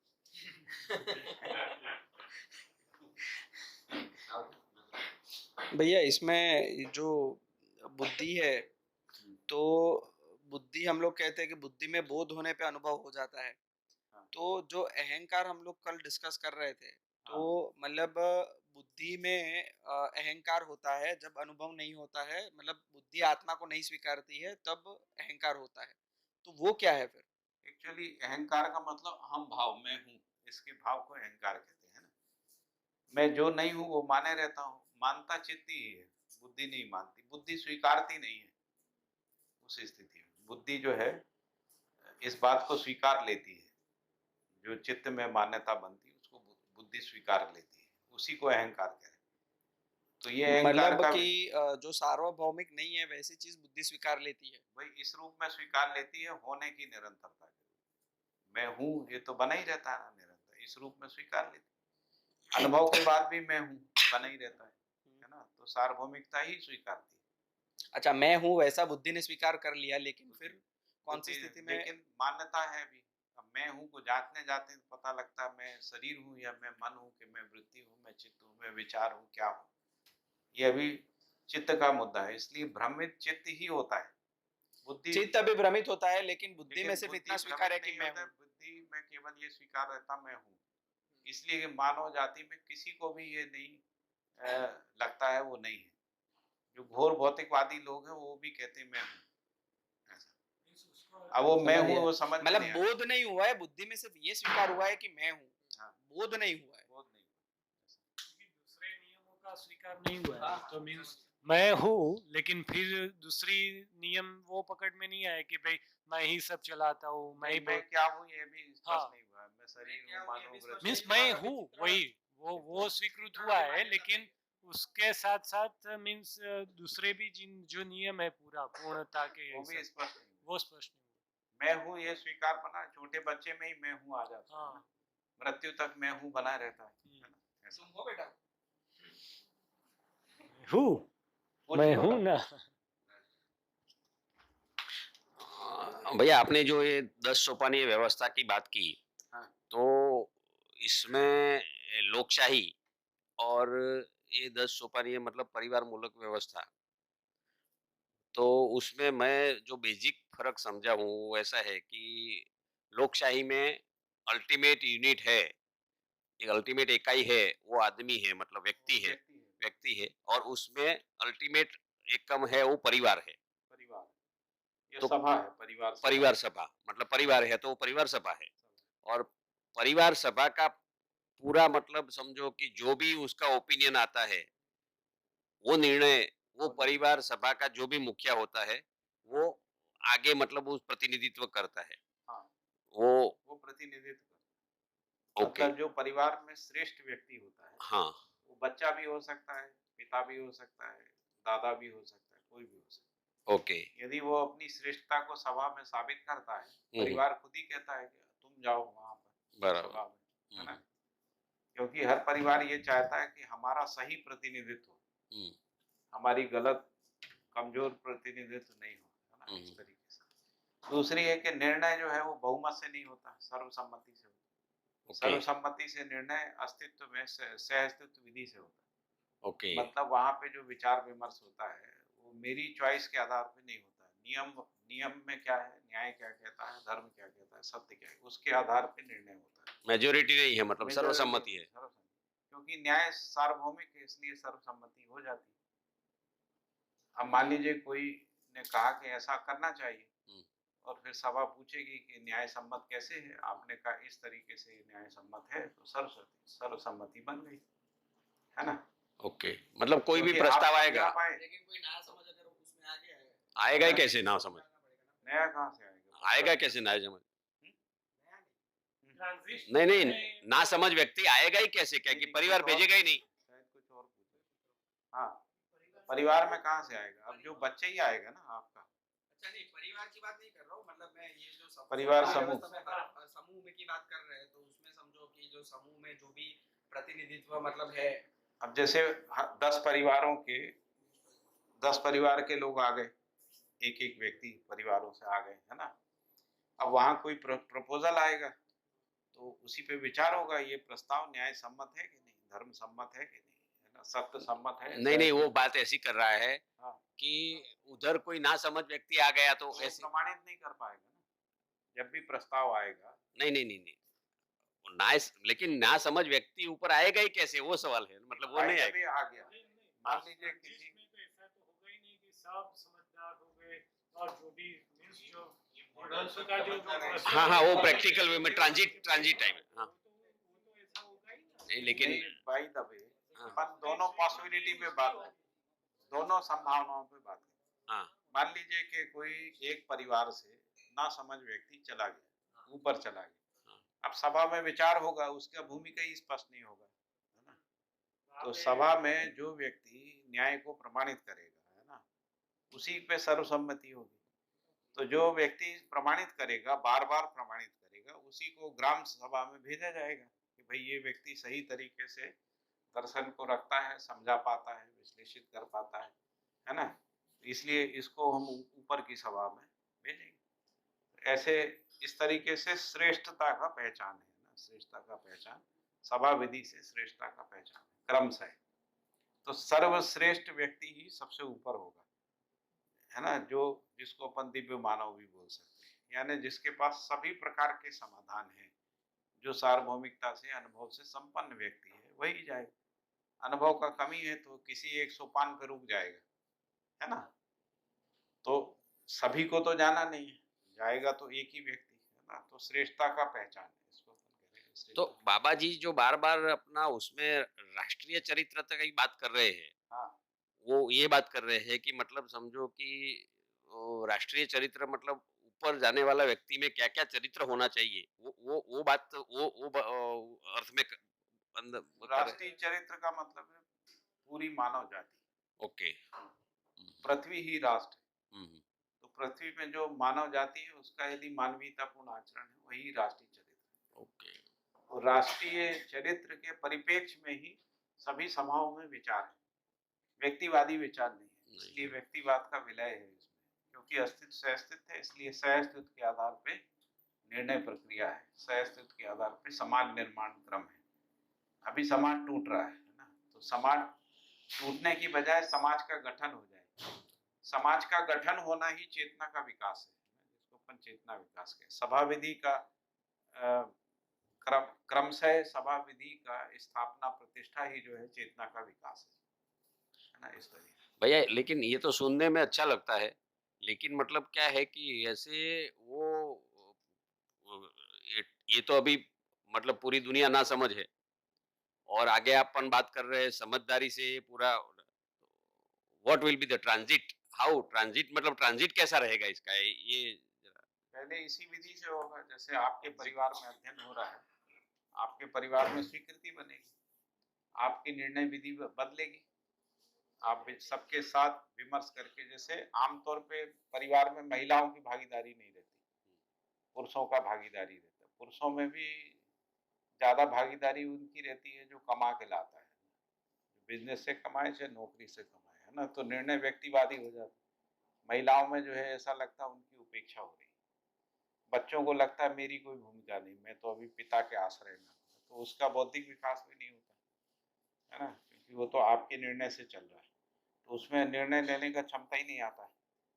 इसकी जगह यदि हम परिवार सभा में बैठ के कोई भी निर्णय लेते हैं या निर्णय की सूचना भी दे देते हैं, मान लीजिए आपने कोई निर्णय लिया, आपने सभा में उसको रखा, बस इतना पेशेंस आपको सीखना है कि यदि कोई प्रश्न करता है तो उत्तर देना, है ना, हम उत्तर नहीं दें और निर्णय को थोप दें तो वहां से शासन विधि आ जाएगी, व्यक्तिवाद आ जाएगा। तो हमने कोई निर्णय लिया, किसी परिस्थिति विशेष में लिया, वो भी बता दें इस परिस्थिति विशेष में अभी हमने ऐसा निर्णय लिया, आप लोग क्या सोचते हैं, वो बताएंगे। हो सकता है वो आपसे आपको कोई अच्छी सलाह भी दे सकते हैं कि आप इस परिस्थिति में ये निर्णय भी ले सकते हैं, तो आप अपने निर्णय का परिमार्जन भी कर सकते हैं। तो भी जिसको कहें व्यक्तिवाद का विलय होगा, सबकी भागीदारी हो जाएगी निर्णय में। सभा में कोई निर्णय होता है वो सहअस्तित्ववादी निर्णय है ना, क्योंकि उसमें सबकी भागीदारी है, तो निर्णय में जब सबकी भागीदारी होती है तो सबको अपना निर्णय लगता है। यदि मान लीजिए आपने निर्णय लिया तो बाकी लोगों ने निर्णय में भागीदारी नहीं की, तो कुछ गड़बड़ हुआ तो कहेंगे आपने लिया था, आप जानिए, है ना, तो आपके सिर पे ही आता सब कुछ। अच्छा हुआ तो आपका ही हुआ, हमको उससे गौरव नहीं होता क्योंकि हमने तो निर्णय लिया नहीं, आपने लिया तो आप पे गौरव हो जाएगा, लेकिन जो परिवार का गौरव नहीं बनेगा वो व्यक्ति का गौरव रहेगा, है ना। तो मूल्यों के हिसाब से यदि हम चीजों को देखते हैं तो पता लगता है कि बाबा जी जो विधि प्रस्तावित कर रहे हैं वो काफी सटीक है, बहुत आपको भार मुक्त कर देगी, है ना, और निर्णय सही होगा क्योंकि 10 लोग विचार विमर्श करके निर्णय लेंगे, उसका क्वालिटी ज्यादा होगा, बेटर है, कम कंपैरेटिवली कोई व्यक्ति डिसीजन लेता है। अच्छा, डिसीजन का प्रस्ताव कोई व्यक्ति ही रखेगा, है ना, तो ऐसा भी नहीं व्यक्ति खत्म हो जाएगा। जैसे मान लो आप बिजनेस करते हो, आपने डिसीजन लिया कि हमने खेत में ये लगाने का तय किया, तो कोई पूछ सकते हैं परिवार में ऐसा क्यों किया आपने, आप बताएंगे ये रिसर्च किया, यहाँ यहाँ पूछा, ऐसा प्रयोग करके देखा, इससे लगा कि ये ज्यादा ठीक है ना। हो सकता है उन्होंने भी कुछ किया हो परिवार के सदस्य ने, तो वो कहेगा कि मैंने एक ऐसा प्रयोग भी देखा था, ऐसा देखा था, ये भी हो सकता है। तो हो सकता है आपका डिसीजन जो है उनके सही से स्वीकृत हो जाए और वो ज़्यादा अच्छा हो जाए, है ना। तो उससे क्या है कि वो फिर पूरे परिवार का निर्णय हो गया, तो परिवार का निर्णय तो सबको भागीदारी है, सबकी भागीदारी है तो सब निर्णय के साथ रहेंगे क्रियान्वयन में। व्यक्ति की भागीदारी है तो कहेंगे आपने हमसे तो पूछा ही नहीं था, आपने क्यों बुला लिया इतने सारे लोगों को, या आपने ये क्यों लगा दिया, है ना, तो अपने ऊपर दबाव बनता है ना, और फिर भागीदारी में सम्मति नहीं बनती, सबका निर्णय है तो सम्मति बनती, जो ऐसा है। तो सहअस्तित्ववादी विधि जो है आपको बहुत सारी तनाव से, झंझटों से, कलह से, लड़ाई से, उससे मुक्त कर देती है। लेकिन इससे आगे थोड़ा तो सा भी अभ्यास नहीं है तो थोड़ा आशंका लगता है, पता नहीं क्या होगा, ऐसा लगता है, लेकिन जब करके देखते हैं तो आसान लगता है। तो मतलब परिवार से फिर मतलब आगे आगे जो जो स्टेप है वो हिसाब से आगे चलेगा, तभी फिर आगे पूरी व्यवस्था होगी। होगी। देखिए, जब केवल परिवार में निर्णय में यदि हम लोग सहअस्तित्ववादी निर्णय की जगह पे आ जाते हैं, यानी सभा विधि से निर्णय पे आते, कोई व्यक्ति परिवार छोड़ के जाएगा ही नहीं नौकरी करने, कोई नहीं जाएगा। निर्णय नहीं ले पाते हैं, उनको अपनी स्वतंत्रता चाहिए, वो स्वतंत्रता के कारण ही नौकरी करते हैं या अलग बिजनेस करते हैं। हमारी फ्रीडम नहीं है, हमको कोई सुनता नहीं है, यही से तो परिवार टूटते हैं, परिवार या फ्रस्ट्रेशन में जाते हैं। जैसे महिलाएं ज्यादातर परिवारों में फ्रस्ट्रेशन में रहती, काम करती रहती, लेकिन उनको ये रहता हमसे तो कोई पूछता ही नहीं, है ना, हमको बिना बताए कर लेते हैं, बिना बताए चले जाते हैं, बिना बताए कुछ कर लेते हैं, किसी को भी ले आते हैं घर में, हमको बनाना पड़ता है, प्रेशर रहता है, ऐसा सब होता है। यदि सभा के निर्णय से चला जाए तो वो खुद ही भागीदारी करते हैं, उनको पता ही रहता है कि ये मीटिंग होने वाली है, आने वाले हैं, ये उत्पादन करना है, ये काम करना है, तो उनकी सहज रूप से भागीदारी होती है, उत्साहपूर्वक होती है। जैसे संबंध का स्वीकृति रहता है तो हम सहजता से भागीदारी करते हैं, संबंध का स्वीकृति नहीं रहता तो कुछ भी काम करने में थोड़ा सा दबाव महसूस होता है। करते तो हैं ही, मन मार के करते हैं, लेकिन संबंध का स्वीकृति निर्णय में भागीदारी होने से उत्साहपूर्वक करते हैं, है ना, खुशी खुशी करते हैं, ऐसा है। करना कोई श्रम नहीं होता है, जैसे खाना बनाना कोई श्रम नहीं है, लेकिन जिसको नहीं खिलाना है उसको खाना खिलाना श्रम है ना? जो श्रम है, संबंध विहीनता ही श्रम है ना, संबंध के साथ श्रम नहीं है। जैसे माता पिता अपने बच्चों के साथ रात दिन करते रहते हैं, कोई श्रम नहीं लगता, क्योंकि संबंध का स्वीकृति, संबंध का स्वीकृति खत्म हो जाए तो एक कुछ भी करना जो है वो बोझ लगता बोझ लगता है ना, ऐसा होता है। समझ में आ रहा है? हाँ जी, परिवार में 10 सदस्य हैं, बढ़िया जा रहे हैं।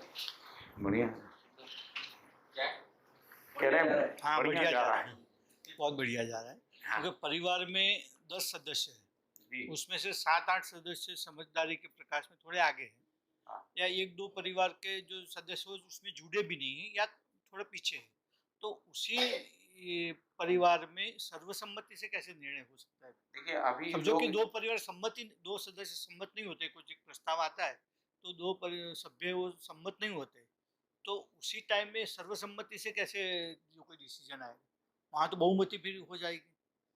देखिए यदि आपने निर्णय जो है बिना सोच विचारे लिया है तो उसमें सम्मति हो ही नहीं सकती, कैसे होगी? नहीं, सोच विचार के लिए समझो कि यदि आपने सोच विचार के लिया है तो आप बताएंगे कि भाई मैंने इसलिए लिया है। 2-3 जो सभ्य नहीं है वो वैसे सोच के उनके लिए बात कर रहे हाँ, हैं, उनके लिए। सर्वसम्मति की सर्वसम्मति कैसे फिर 2-3 हाँ, सदस्य है समझो कि समझदारी के प्रकाश में आगे नहीं है या उसमें जुड़े भी नहीं है, तो उसी टाइम में सर्वसम्मति कैसे वो हम कर सकते हैं निर्णय के लिए? लेकिन वो जो समझदार है ना उसकी रिस्पॉन्सिबिलिटी बनेगी कि उसको पूरा अच्छे से कन्वे करे। नहीं वो तो है, उसकी गति के हिसाब से मुझे नहीं और करता एक क्षण में भैया श्रेष्ठ से विरोधी रहती है। देखिए आमतौर पे हम ना समझ के कैटेगरी में या डिसीजन लेने की पोजीशन में नहीं है। एक्चुअली इसमें ये सिचुएशन तब बनती है, एक बार मैं बोल देता हूँ, चलो पहले मानो। नहीं, इसमें मैं सिर्फ इतना सोच पाई हूँ कि 3 जनरेशन्स रहती हैं परिवार में, एक बच्चे और एक यंग लोग और फिर बूढ़े माता पिता। तो सिर्फ बच्चों की लेवल पे जैसे सभा बैठी है तो बच्चों की क्या भागीदारी होगी उतना क्वेश्चन मार्क आता है। तो बच्चों में जन्म से ही आज्ञा पालन अनुकरण अनुसरण की प्रवृत्ति रहती है, तो वो स्वीकृति के रूप में हो जाता है, उसमें मतलब कोई विरोधाभास आता नहीं है। और वैसे भी अगर हम देख लें कि किसी परिवार में क्योंकि सानिध्य जो है वो सबसे ज्यादा रहता है, अति सानिध्य रहता है, तो उसमें श्रेष्ठ व्यक्ति का स्वीकृति रहता ही है, चाहे आप कैसी भी मानसिकता के हो, क्योंकि सबसे ज्यादा हम परिवार में रह के ही एक दूसरे को समझ पाते हैं। मूल्यांकन परिवार के व्यक्ति एक दूसरे को जैसा जानते हैं वैसा कोई दूसरा व्यक्ति नहीं जान पाता है, तो इसलिए हमने तो देखा है ना बाबा जी के परिवार में हर डिसीजन उन सब परिवार वालों की स्वीकृति से रहता था, पूरा डिसीजन। उसमें कभी हमने ये देखा ही नहीं कि किसी ने नानुकुर की हो। बाबा जी की श्रेष्ठता की पूरे परिवार को स्वीकृति थी, दर्शन समझा हो नहीं समझा। आपने कहा ना जैसे मान लो किसी ने दर्शन नहीं समझा तो भी श्रेष्ठता का स्वीकार हो जाता है, तो बाबा जी ने जो कह दिया वो करना ही है, ऐसा रहता है, दबाव बस नहीं करना है ना। उनसे पूछते भी थे बाबा ऐसा रखना है, करना है, नहीं करना है, वो कहते थे करना है। सब परिवार के सदस्य, जैसे मान लो अनुभव शिविर तो सबको बुला के पूछ लेते थे, जितने भी घर के लोग हैं, अनुभव शिविर करना है, तो सब कहते थे करना है, क्योंकि बाबा जी से स्वीकृति करना। अब वो सबका निर्णय हो गया, है ना। फिर बाबा जी पूछते थे क्या तैयारी है, क्या किया, वो हर चीज में पूछते थे, कितने लोग आ रहे हैं, किस ट्रेन से आ रहे हैं, कहाँ रुकेंगे, क्या खाएंगे, क्या सब्जी आई कि नहीं, ऐसा एक एक चीज का हिसाब रहे। तो एक प्रकार से मान लीजिए कोई कमजोर है सोचने में, उसके पूरक हो जाते थे। मान लो किसी को ट्रांसपोर्ट की जवाबदारी दी, अब आप नहीं सोच पा रहे हो तो पूछ लेते थे पाठक जी को कौन सा गाड़ी जाएगा, इनको कौन सा जाएगा, कौन लेके आएगा, कौन छोड़ेगा, सब। आधी रात में भी कोई ट्रेन में आ रहा है तो पूछते थे कौन जाएगा, तो आपने कह दिया मुन्ना भैया जाएंगे, मुन्ना भैया से पूछ लिया है कि नहीं पूछा है, ये भी पूछते थे। नहीं तो आपने आधी रात में किसी को उठा के कहोगे चले जाओ, फिर वो गुस्से में जाएगा, है ना। तो ऐसा ये एक श्रेष्ठ व्यक्ति का जो जो अपना क्रियाकलाप होता है वो सबके साथ भागीदारी करके ही करता है, उसमें कोई गलती नहीं होती। मुन्ना भैया भी जो है, हम लोगों को कई बार आधी रात को आए, हमारी ट्रेन 3 बजे रात को पहुंचती, 3 बजे गाड़ी लेके खड़े रहते थे मुन्ना भैया, उनके बेटे जो छोटे वाले बेटे, है ना। तो हम लोगों को आश्चर्य होता था, भाई हम इतने महत्वपूर्ण आदमी नहीं है ना, हम तो टैक्सी करके या 2-3 घंटे स्टेशन पे गुजार के भी आ सकते, लेकिन बाबा जी का केयरिंग देखे। और फिर मुन्ना भैया से हम लोग पूछते थे कि भैया आपकी नींद खराब हो गई हमारे घर, वो कहते क्या हो गया, हमको तो अच्छा लगा आप आए। हम ऐसा कभी भी उन्होंने, उनके परिवार के एक भी सदस्य ने ये नहीं कहा कोई भी काम करते समय कि बिना पूछे हमसे कर लेते हैं, हम लोगों को कितना बोझ आ जाता, तो समझते भी नहीं बाबा जी, ऐसा कभी नहीं किसी ने कहा, एक भी मैंने इंसिडेंट नहीं है।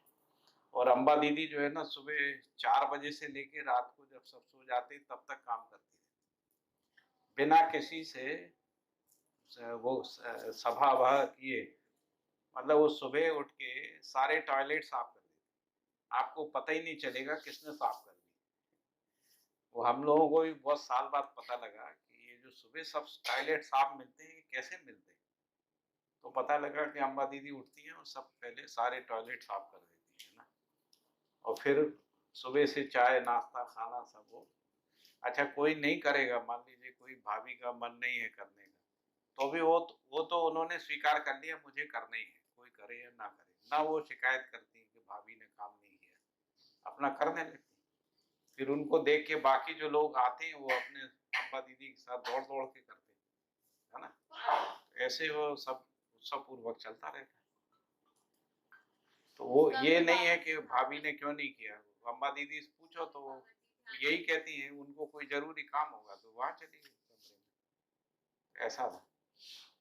यही माता जी में संस्कार था, माता जी एक एक से पूछती थी, जैसे हम लोग जाते थे सबसे पूछती, सुनीता से भी पूछती थी खाया कि नहीं खाया, चूड़ी पहनी नहीं पहनी, कहीं चूड़ी पहनो, बिंदी लगाओ, बिछिया पहनो, है ना। तो सब उनका ध्यान रहता था, जो स्त्रियों से जब वो बात करती थी, तो जो परंपरा में था उसके लिए भी वो केयरिंग करती थी, केयरिंग का संस्कार। और बाबा जी ने कोई चीज कहीं रख दी है, मान लीजिए बाबा जी ने कोई सामान उठा के अलमारी के ऊपर रख दिया, तो आप वहां से हटा नहीं सकते।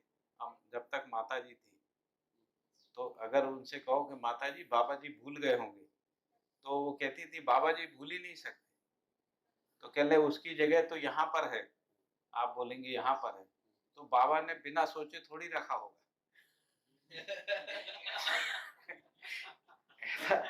इतना स्वीकृति थी उनकी।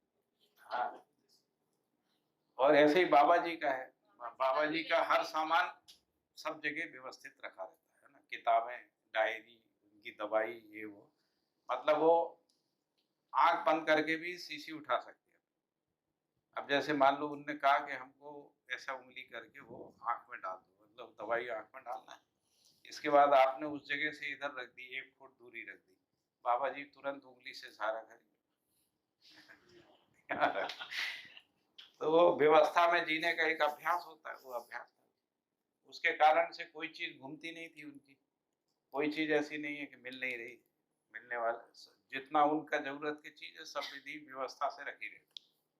थोड़ी सी चीजें ही हैं, किताबें, डायरी, एक तो दवाई है, थोड़ी बहुत चीजें, वो भी यदि डिसऑर्डर हो जाए तो कितना मतलब हो जाएगा, लेकिन बाबा जी के साथ कभी नहीं होता कोई भी चीज।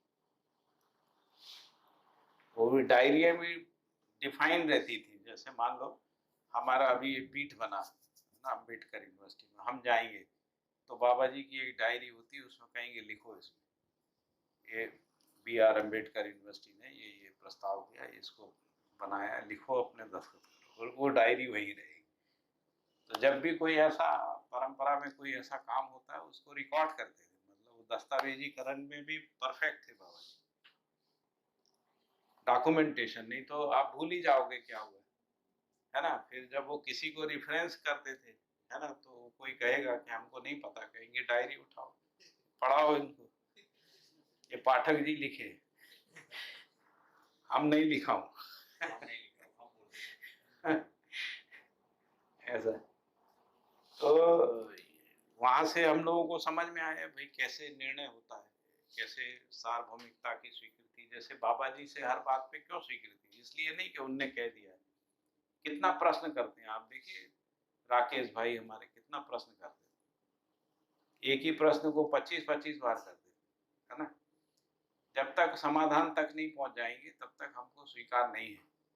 और बाबा की तरफ से कोई दबाव भी नहीं रहता कि आपको हम 20 बार तो बोल चुका है ना। कई बार वो कहते थे सुनते क्यों नहीं हो, बस इतना ही कहते।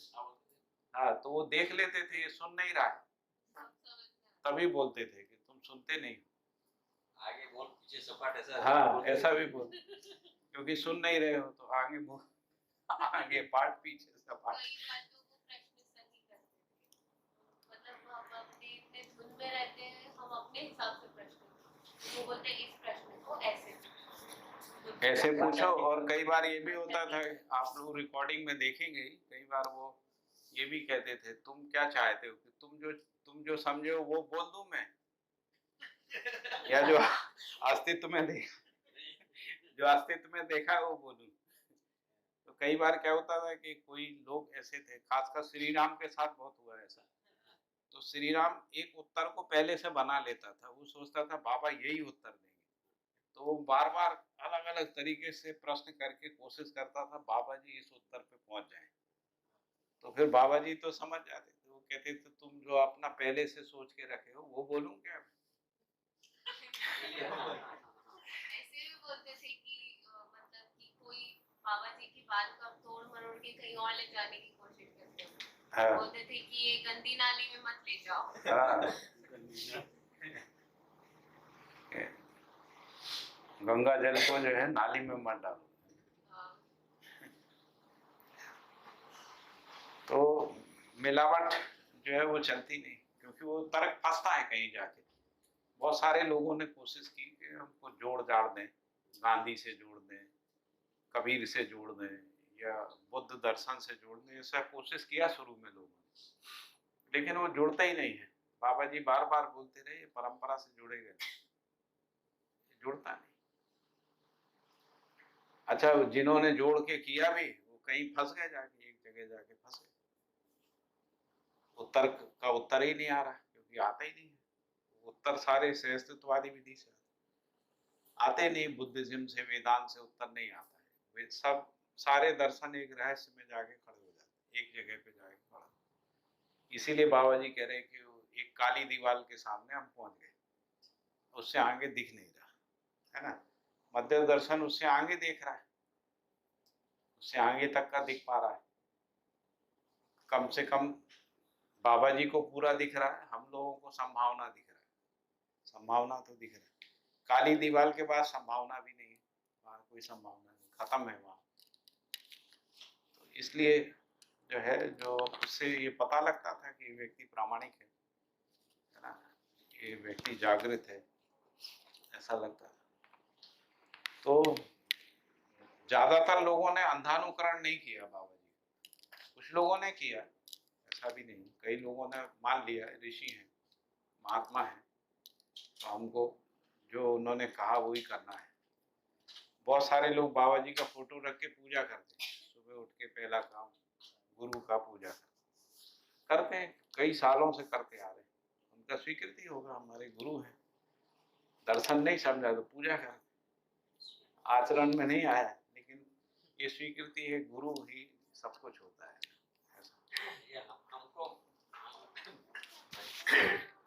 बाबा जी किसी को मना भी नहीं करते, तुम पूजा क्यों करते हैं ऐसा भी नहीं पूछते।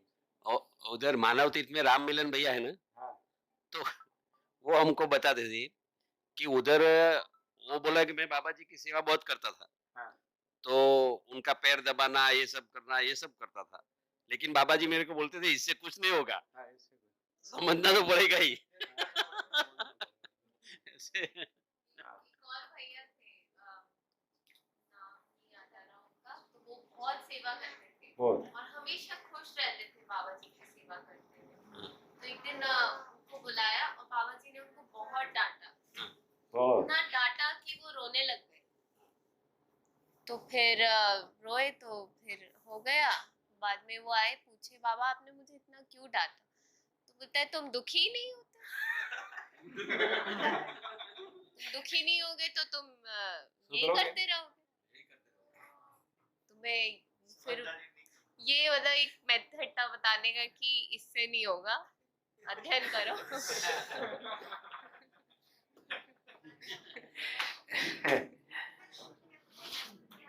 बहुत ही रविकांत नहीं, अपने वो कबीर पंथी थे ना, वो जो पहले बेमित्रा रहते थे, बाद में चले हेमलाल हेमलाल भाई उनको था। अच्छा बाबा जी को ये भी था कि आप उनके पैर दबा रहे हो और कुछ गलत सोच रहे हो, उनको पता लग जाता इमीडिएट। मतलब एक बार मैं एक निर्णय बाबा जी ने किया तो मेरे अंदर असहमति बन गई, मैंने कहा मैं ये तो नहीं मानूंगा चाहे बाबा जी भी कहें ऐसा। और ये मैं हाल में सोच रहा था, हाल में बैठा था, बाबा जी अपने कमरे में थे।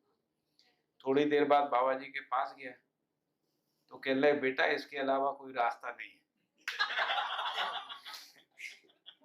बिना कोई बात किए, हमने अभी कोई बात ही नहीं करी उनसे, हमने ये भी नहीं कहा कि मैं नहीं मानूंगा, अभी कुछ नहीं कहा, उन्होंने सीधा यही कहा। तब हमको समझ में आया इनको सब दिखता है।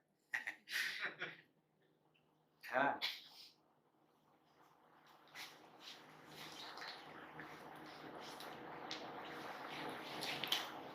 तो ऐसा 3 4 5 बार हुआ बाबा जी के साथ हमारे।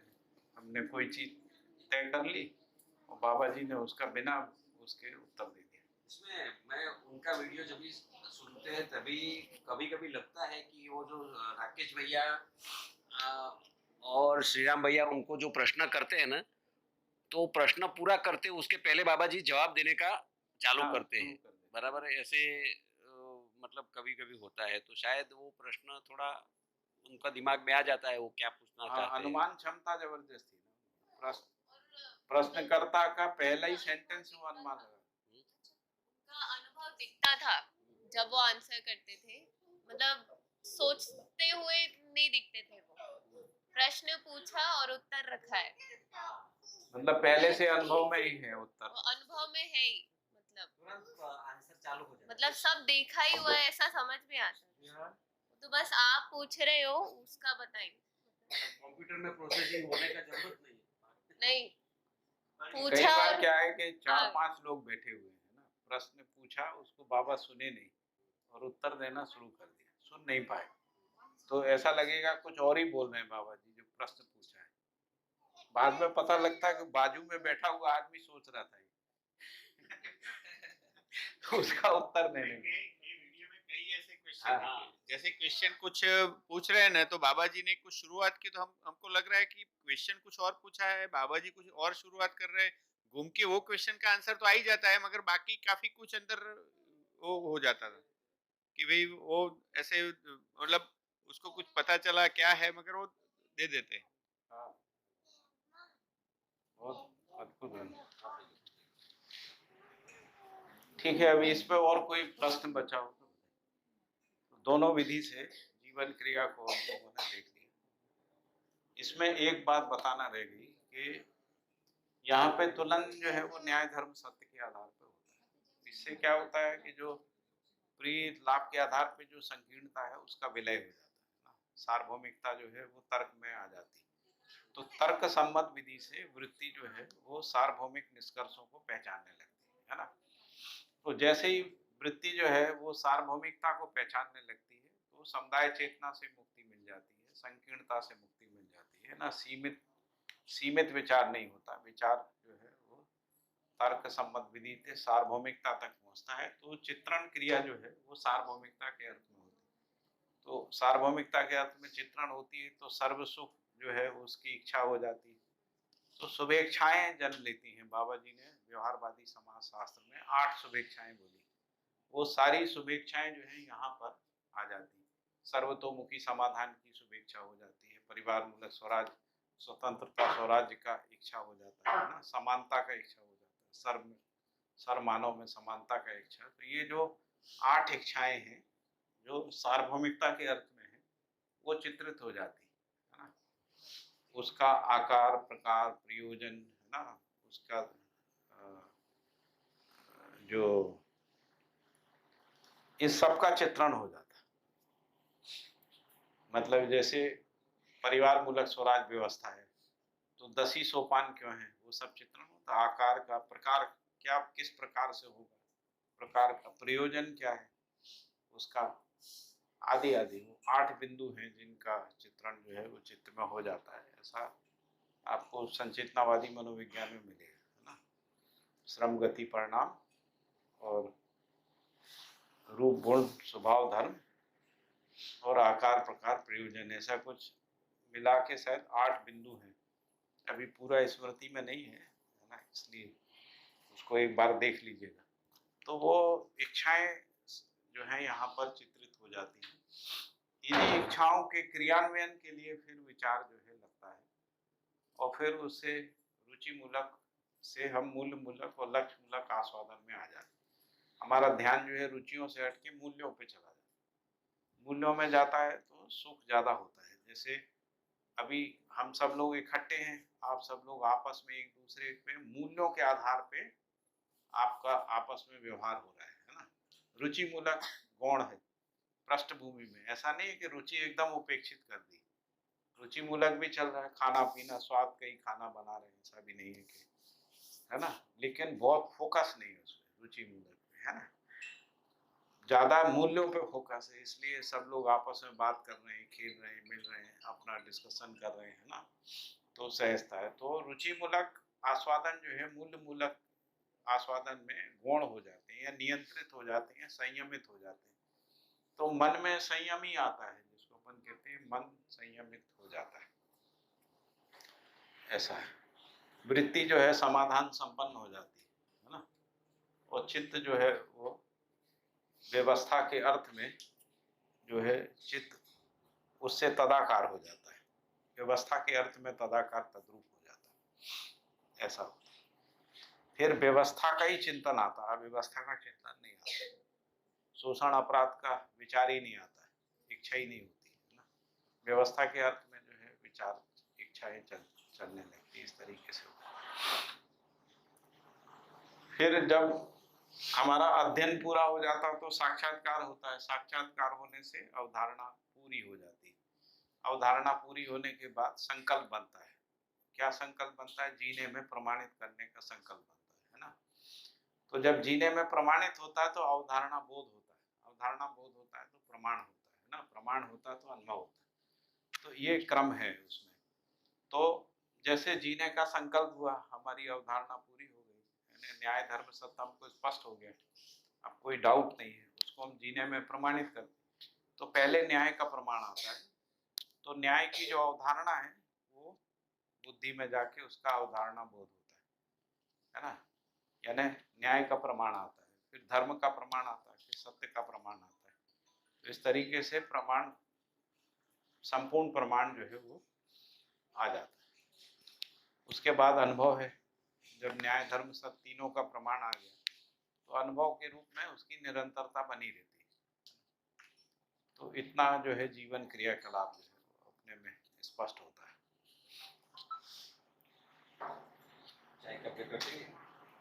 हाँ जी, ठीक है। कुछ और प्रश्न होगा तो आगे अपन अगले सत्र